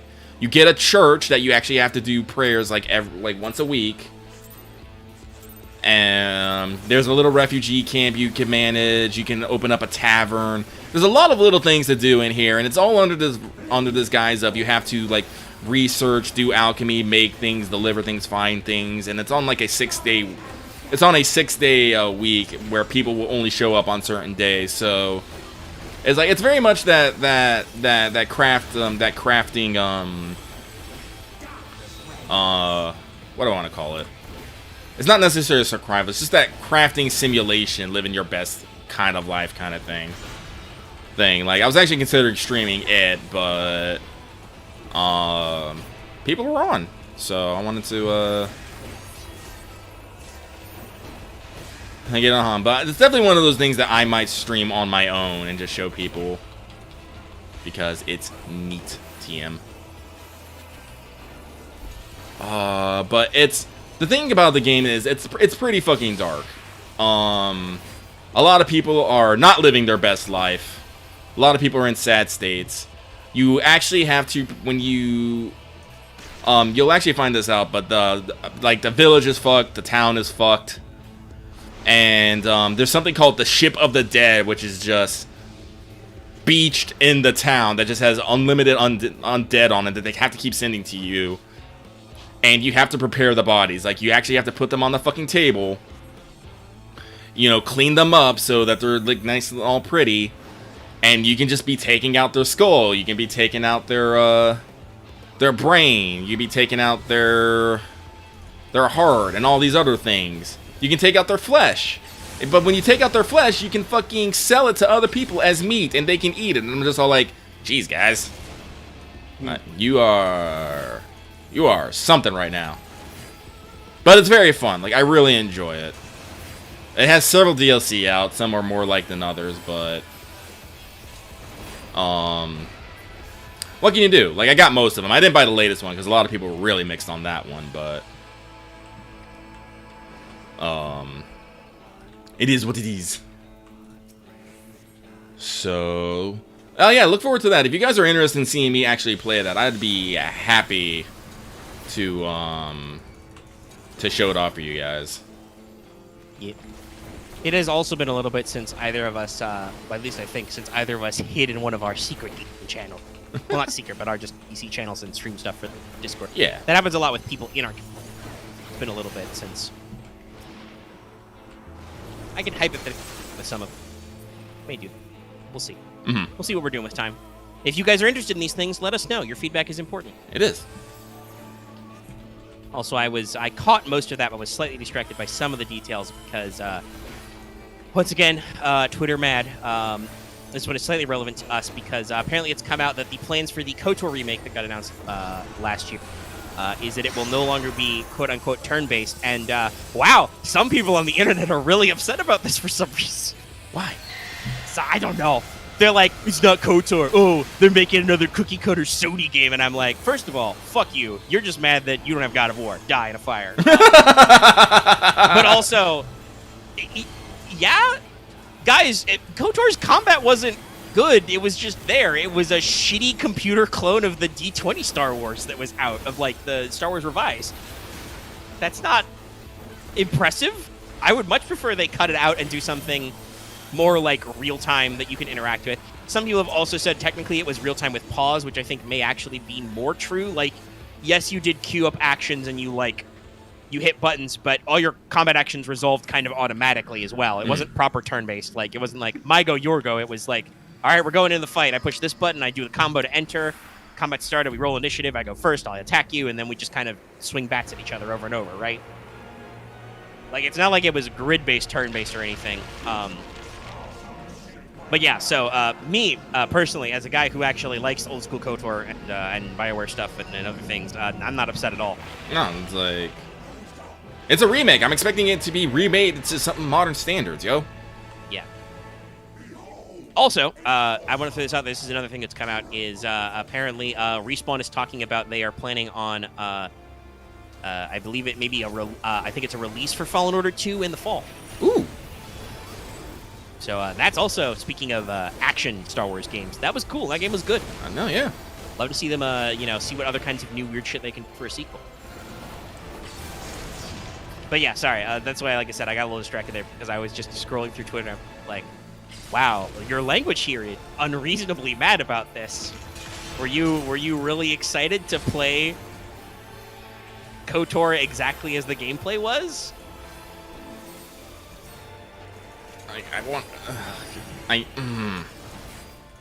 Also, yeah, I think you've got a point, Lucky. If you really want to play just KOTOR, you can literally do that. It's like on Steam. It still exists. You can just play KOTOR. You know?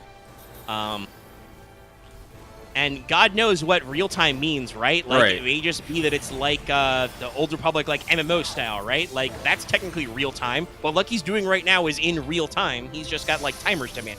Yeah. Excuse me, everyone. You're going to hear me button mash here for a second. I also think that's kind of how... It's been a while since I played KOTOR. I think that's how KOTOR was anyway. Like I said, like, you don't like properly take your turns. It's more like, all right, you went, this guy react, and then but it all kind of like happened in semi-real time. Big herb. Sorry, I was distracted by watching just the floaty go by and like those globs of light looked like red blood.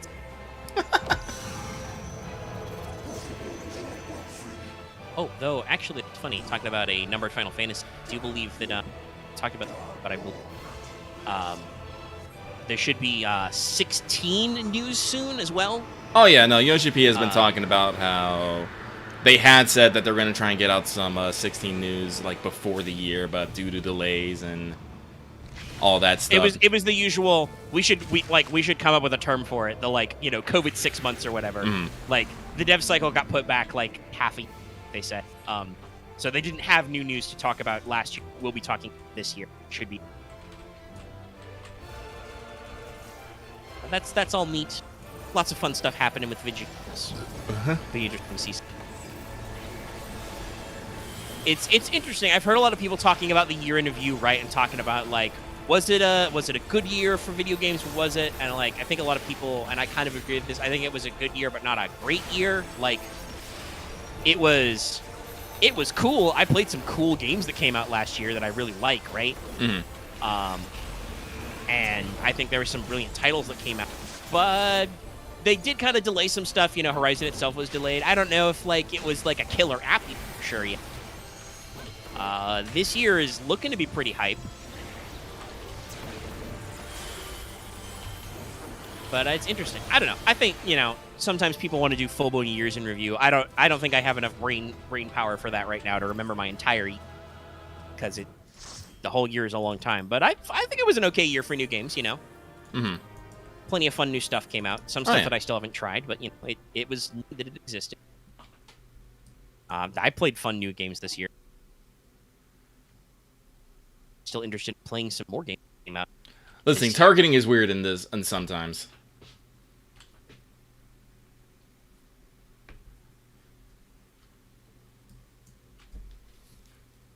I will never say that I'm actually good at Final Fantasy XIV, ever.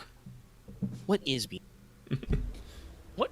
Honestly, for MMOs, what is being good at MMO? It's mostly just remembering, you know, what order to do your actions into what circumstance. So, oh, yeah, no, but... How good can you be at that? It's mostly just memory. You'd be surprised. We've talked about this a lot. You know, multitasking is bullshit, right? Your brain is not a computer with multi-threading. So any little thing that distracts you can really just fuck up your flow. Absolutely, you could be good at a game and then appear shitty. if you can read your skill. That's another thing. Okay, we can certainly say we're good at things by reading. This is a joke we make a lot in progression about being good at Yu-Gi-Oh! Is either remembering to read cards or drawing a really good card off the top of the randomized deck. That's how you know you're good at Yu-Gi-Oh! You're bad at Yu-Gi-Oh! when you just fuck up and you don't have the thing. That reminds me, I kind of want to play. Maybe I'll see if the other bozos. It's been a while since I practiced. I should probably actually. It's been like 2 weeks. I should wrap my brain around playing Yu-Gi-Oh! Again, just so I don't look like a doofus on. How do I shot deck? So we have transitioned back to less storage. Oh, did we? Whoops. Yeah. Is that an unintentional tab over? That was an unintentional tab over. My bad, people. Loth, we've always had problems with. I was checking some stuff. Yeah, we have some. Listen, everybody knows the stats. You can read the stats on our. We know that Loth is Oops. at the bottom and has been there for a while, but also lots of other people move around. I think our only consistent players is Axe has always been at the top half, and his rate of winning is so good that he would have to like suck butts for months at a time, like be utterly awful to actually have that even out, just because the ratio is that skewed. But like, there's a lot of movement in there. Like I've been up at times. Currently, I'm a little down. I'm hoping maybe some new decks might put me back up. But that's part of the beauty of it. The things and the rooting.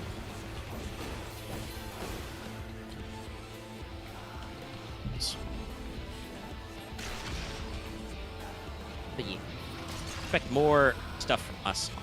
Like I said, obviously, Geo production coming. It's up. Expect plenty of news about stuff. Next week, I will probably have even more to say about Chorus for sure. Mm-hmm. Like even other game stuff. Talk about Scheme.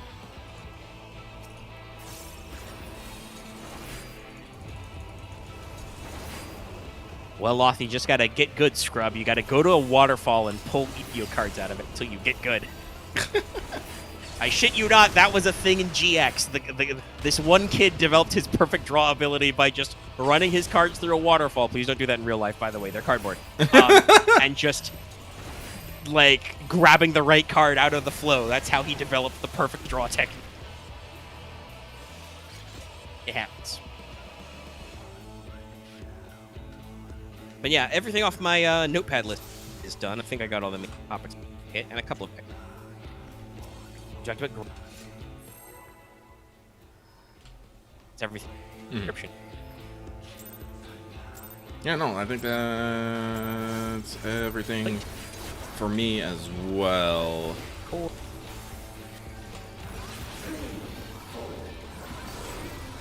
Talking about dobbing people in, Loth. Why you gotta be dobbing lucky in chat? Nobody has. I don't know what's happening. Yeah, no, Loth is one of those people who loves to call out other people, so he feels better about himself. He knows it. Mm-hmm. Somebody missed a meteor. Someone missed the meteor. The other thing says it was them. I don't know. I don't know either, because I am delayed from when you say something or when a chat appears and what appears on the screen, actually. I don't fucking shit from shit. I do find it funny the meteor animation is, I think, basically what the meteor spell was in 12. Oh yeah, no, it's just meteor. In the face. It's just meteor. That's kind of the beautiful thing about long-running franchises. You can get these really interesting, like, visual and aesthetic callbacks that are like. Oh, am I gonna make it? Am I gonna make it? Am I gonna make it? Woo! Waiting. Logic. See. I am pain. I don't know if that's a yes or no. It was a very, very tight something a couple seconds ago. No. Ow. That is all I can say.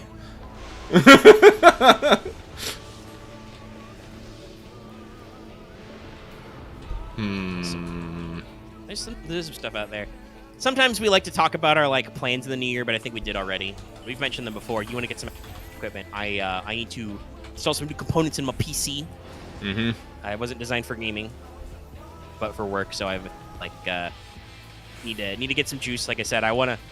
The basic bitch thing is I'm definitely pretty sure I can get some new RAM in here. I just have to figure out what my what my current setup is for like the best for using it. And the other thing that, like I said, I need a GPU, but that might be more complex because of the fucking semiconductor shortage and the crypto thing. Oh, Crypto NFTs, whatever. Like, hey, yeah, I think I mentioned that that was off mic, but it was in a pre-show. I like saw, once again, Twitter is interesting for me because like half the time it's like actual trends, and the other half of the time it's, I presume, people promoting news articles on the side. Mm-hmm. But like sometimes I see news articles. One was like, more places are banning cryptocurrency, but is this good? And the article was very limp-wristed. It was basically like, well, so obviously some people are like banning crypto because, you know, developing the blockchain and actually crunching the numbers for the cryptography part of cryptocurrency uses up a lot of energy, uses up a lot of electricity, uses up a lot of processing power. It's kind of bad for the environment. Like the environmental impact of how much energy you need to produce and how much like trees you're burning or other shit you're sucking the energy is a little bad by volume. Mm-hmm. And I know some people are like, yeah, we're gonna sell NFTs, but we're gonna plant a shitload of trees. Like, okay, that's fine, but most guys running farms full of GPUs are not doing that. They don't give a shit. They're just here for the hustle and work. And I know some people are about the volatility because we may or may not do some reactive stuff in there, but it was just like, but if it's illegal, that means that people will do it anyway, and now they can't call on police when their shit gets stolen. And I'm like, well, I don't care if their shit gets stolen. No, I really don't. Like, if your crypto farm full of GPUs gets stolen, I'm like, eh. I keep hoping someone will steal them and just be like, free GPUs, go. Yeah, like, free GPUs come to this address, first come, first serve, one per person. That'd be pretty funny. Like, cause I remember they just announced their next graphic card, and all I can think of is like they're gonna be bought out by all the fucking crypto miners. Like, God fucking damn it. Because that's the thing about a GPU is it's a processing unit. It's separate from your CPU, but it's still a processor. It's just that the reason why it's good for graphics is because computers are configured to render graphics and stuff separately through that processor. But that's what like hardware acceleration and a lot of stuff is just, what if I just use that processor for more processing? Yeah. And that's what crypto guys are using it. They're just using it to crunch fucking numbers. And instead of making, you know, a 3D giant teeny anime lady appear, they're making blockchains. Which I gotta say, I personally, as much as I think, like, conceptually cryptocurrency and a lot of that stuff is cool, but the current, like, crypto craze is, like, that's not worth as much well-rendered big... Where's my waifu coin? I'll get a fucking mine going for that shit. What was that weird hologram thing they talked about, like the little waifu hologram? I don't know if that went anywhere, like, this personal... I don't know. I remember the ads. I love that ad. Holograms in AR is something I feel like is always, much like VR, is always on the cusp. Though I do believe they actually announced PSVR 2. I believe so. Yeah, let me look at the stuff. What do we got here? 2, new headset. A lot of people are talking price. What do we got here? At least $399. Yeah, it's basically the same. I mean, VR is cool. I want to get in. There are a lot of cool games for it that are either compatible or exclusive to VR, but also it's like buying a whole nother ass console. Like I said, I need to buy a GPU, and those are expensive right now. I need to like figure out my best case scenario and price point and figure it out. Which I'll do. I'll just do a little research. I'll look up my computer model and be like, hey, what's the best GPU to put in this? And the internet will probably tell me. I'll probably double check with some of our tech nerds in our community Discord. Hey, does this sound cool? The main thing is, I think before I do anything, I need to actually like pull my tower out and like look inside of it myself and verify everything. But that means I would have to, you know, unplug it and stop using it for stuff. So yeah, you gotta check your Mobo. Yeah, I gotta double check what I got in here and all this stuff. And like I said, I need to actually. I'm one of those people. I would want to 100% before I spend several $100s probably. I would want to look in this machine and know exactly what the fuck I am doing when that part arrives, which means I need to actually get in there and check. But again, I have to get in there and check, which means I can't be using it for computer things. I can't do it right now. I'm recording the show, you know, my half of the show on here. Also, did you guys all just go Super Saiyan in space just now? Yes. Okay. Listen. Award-winning Final Fantasy 14, everybody. No, like, listen, it's some shit. Some shit happens. Like, I kind of want to do the final fight from Endwalker because you go super fucking anime in there. And it's kind of great. It's like the best thing. Ugh. Oh, wait, I'm in the wrong spot. Who's that? There's something on a mic. I was thinking a couple days ago about a studio got, like, semi-leaked on social media. Somebody was working on a PlayStation exclusive remaster of something. This sounds familiar. Exclusive. I know I posted about it on our Discord, but I don't remember if that was on a microphone. Because that might have been during the off.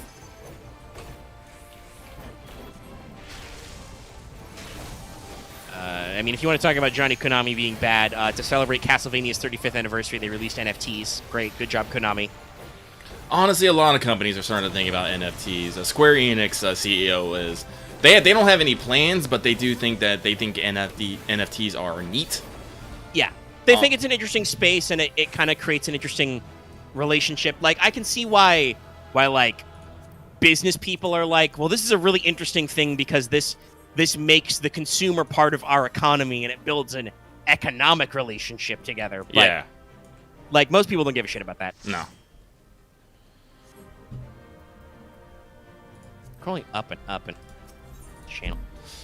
Fortunately, I think Sega actually was like, they also have an interest in it, but if their player base is like, I'm not about this, they're not going to be about it either. Yeah, they said that recently where they were like, yeah, it's, like, obviously we're keeping an eye on it, but if you guys are really opposed, we're not cool for it. There was another studio that walked it back.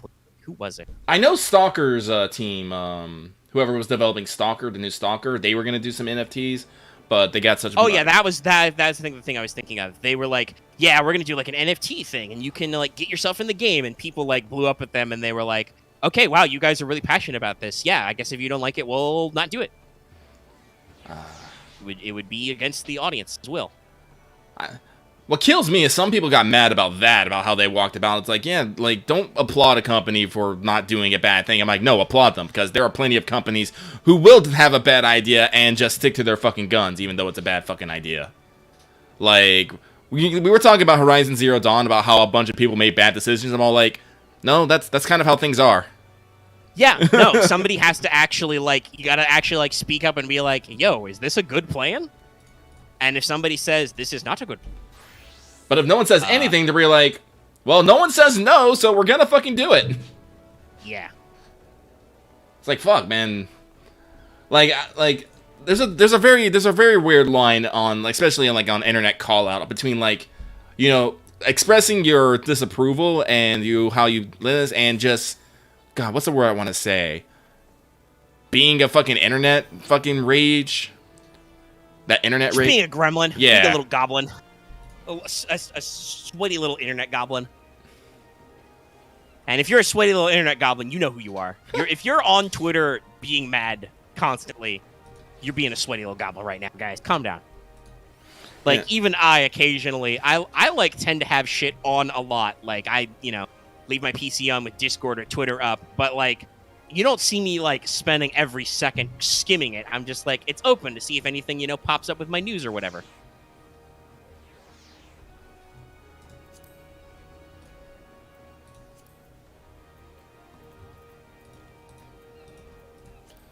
No, but NFTs is like, and honestly, like, I think I've mentioned this. I'm personally fine with the concept of NFTs in crypto. It's just people's execution of them just slay me inside. The minute anyone finds a way to exploit any sort of system, they will exploit it to the maximum amount that they can until it gets regulated by whatever governing body we have.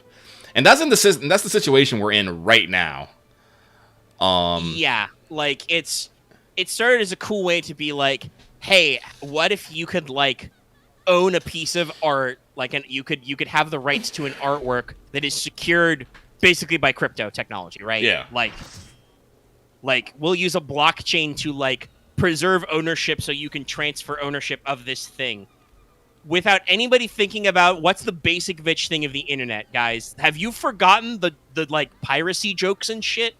I didn't. I watched a meme music compilation. I was reminded of the "You Are a Pirate" song. Lol, LimeWire. Come on. You know it.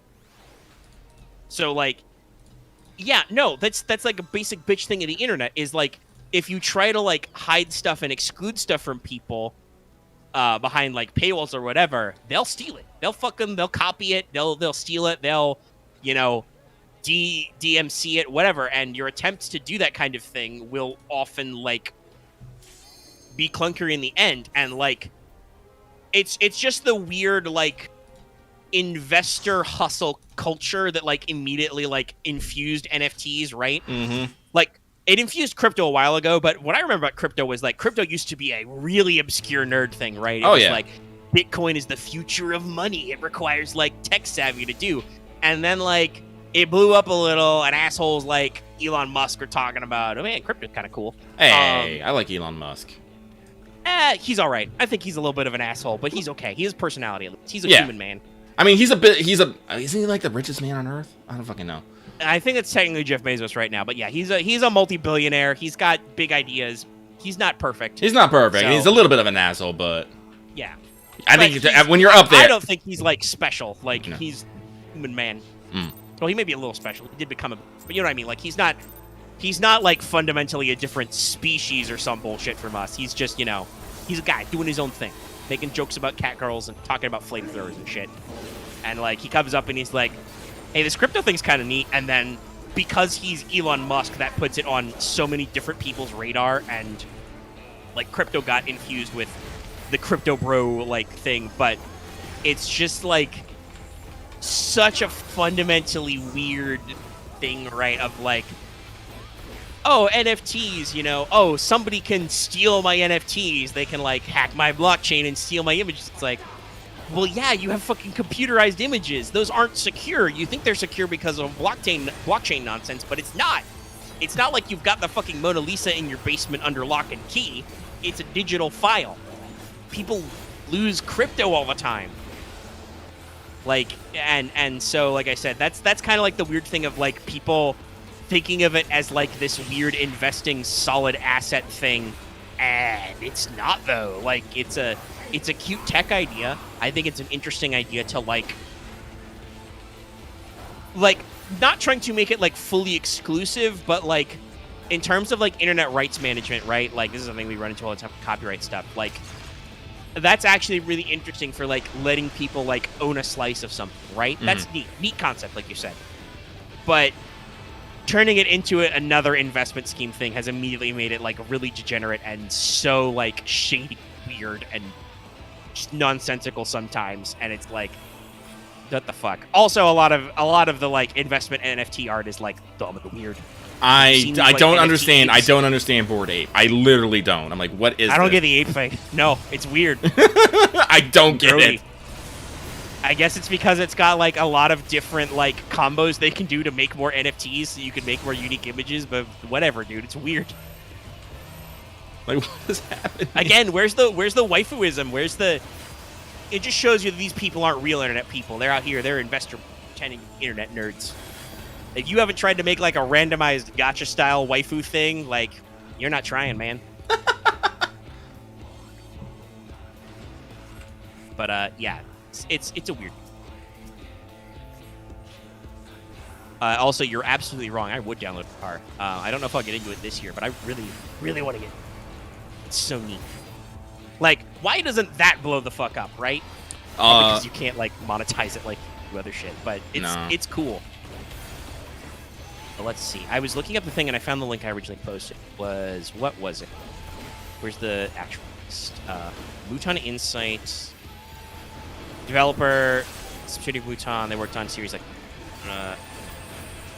Atelier, Support Studio. They have made a job listing. High-end RPG remake titled Private for PS5 and Unreal Engine 5. Okay, yeah, so we straight up have, like, no further info. A lot of people are thinking about it's the rumored remake of Chrono Cross, but it could be literally anything. They could be subcontracting for Final Fantasy VII Remake Part 2. Who knows? I was trying to remember, but I did not get... What is Bluepoint? Sony bought them. They're a first-party studio. Yeah, they bought them. Are they... I think the rumor is they're working on Bloodborne? I don't know.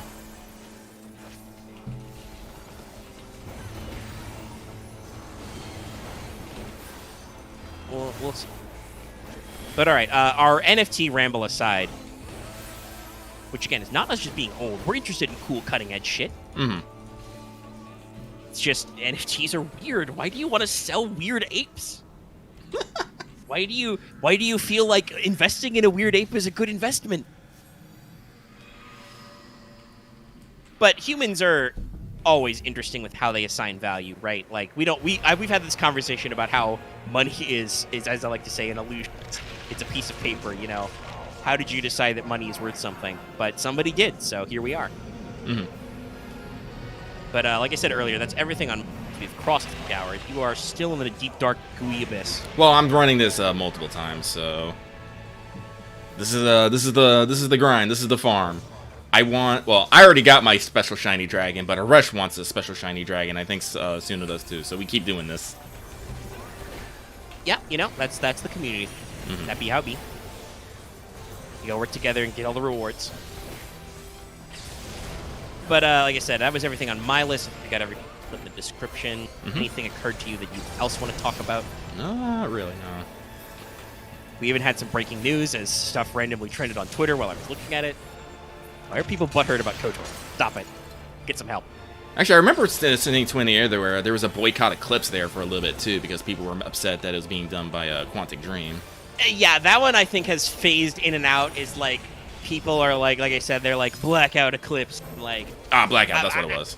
After that news that like the game is still in a very early development state, I'm like, I'm not gonna call for a boycott or nothing. I don't know if this game's gonna be real yet, guys. It's sad but true. We'll see how involved people are when they actually make the game. I hope it's cool. Like I said, I don't want games to be bad, nope. But sometimes weird shit happens. All right. But if that is the case, we can go ahead and get on here. I've got to edit this audio and then like I practice. We can fly in space. Space room.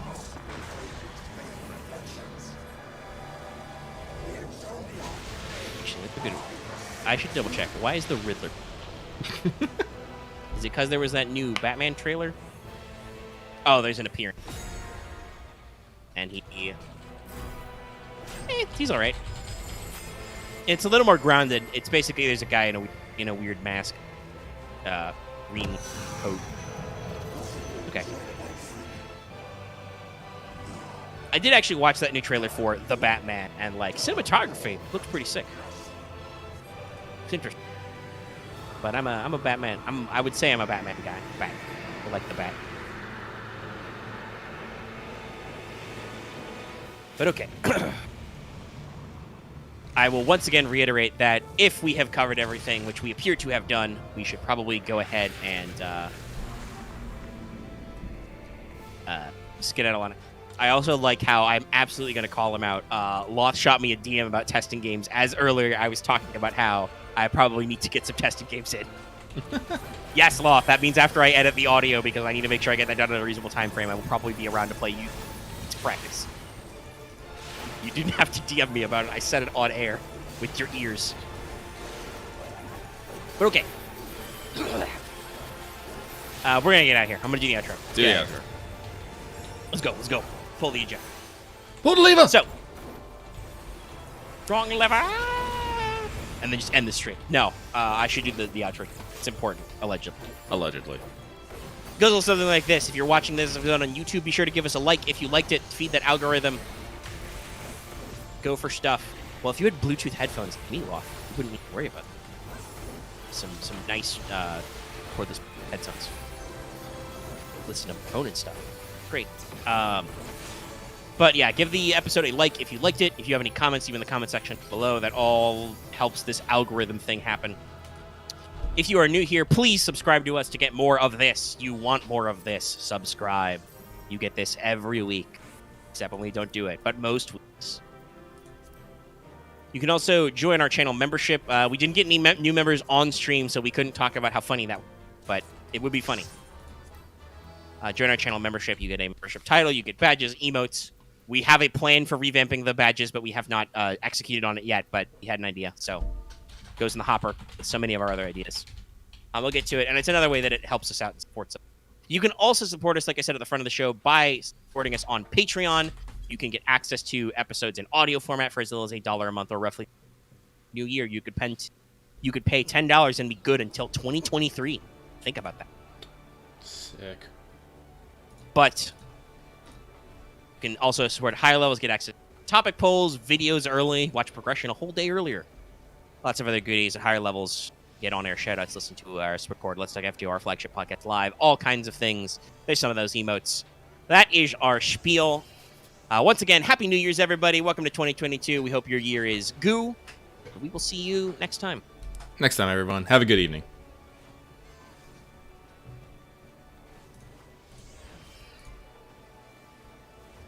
Yeah.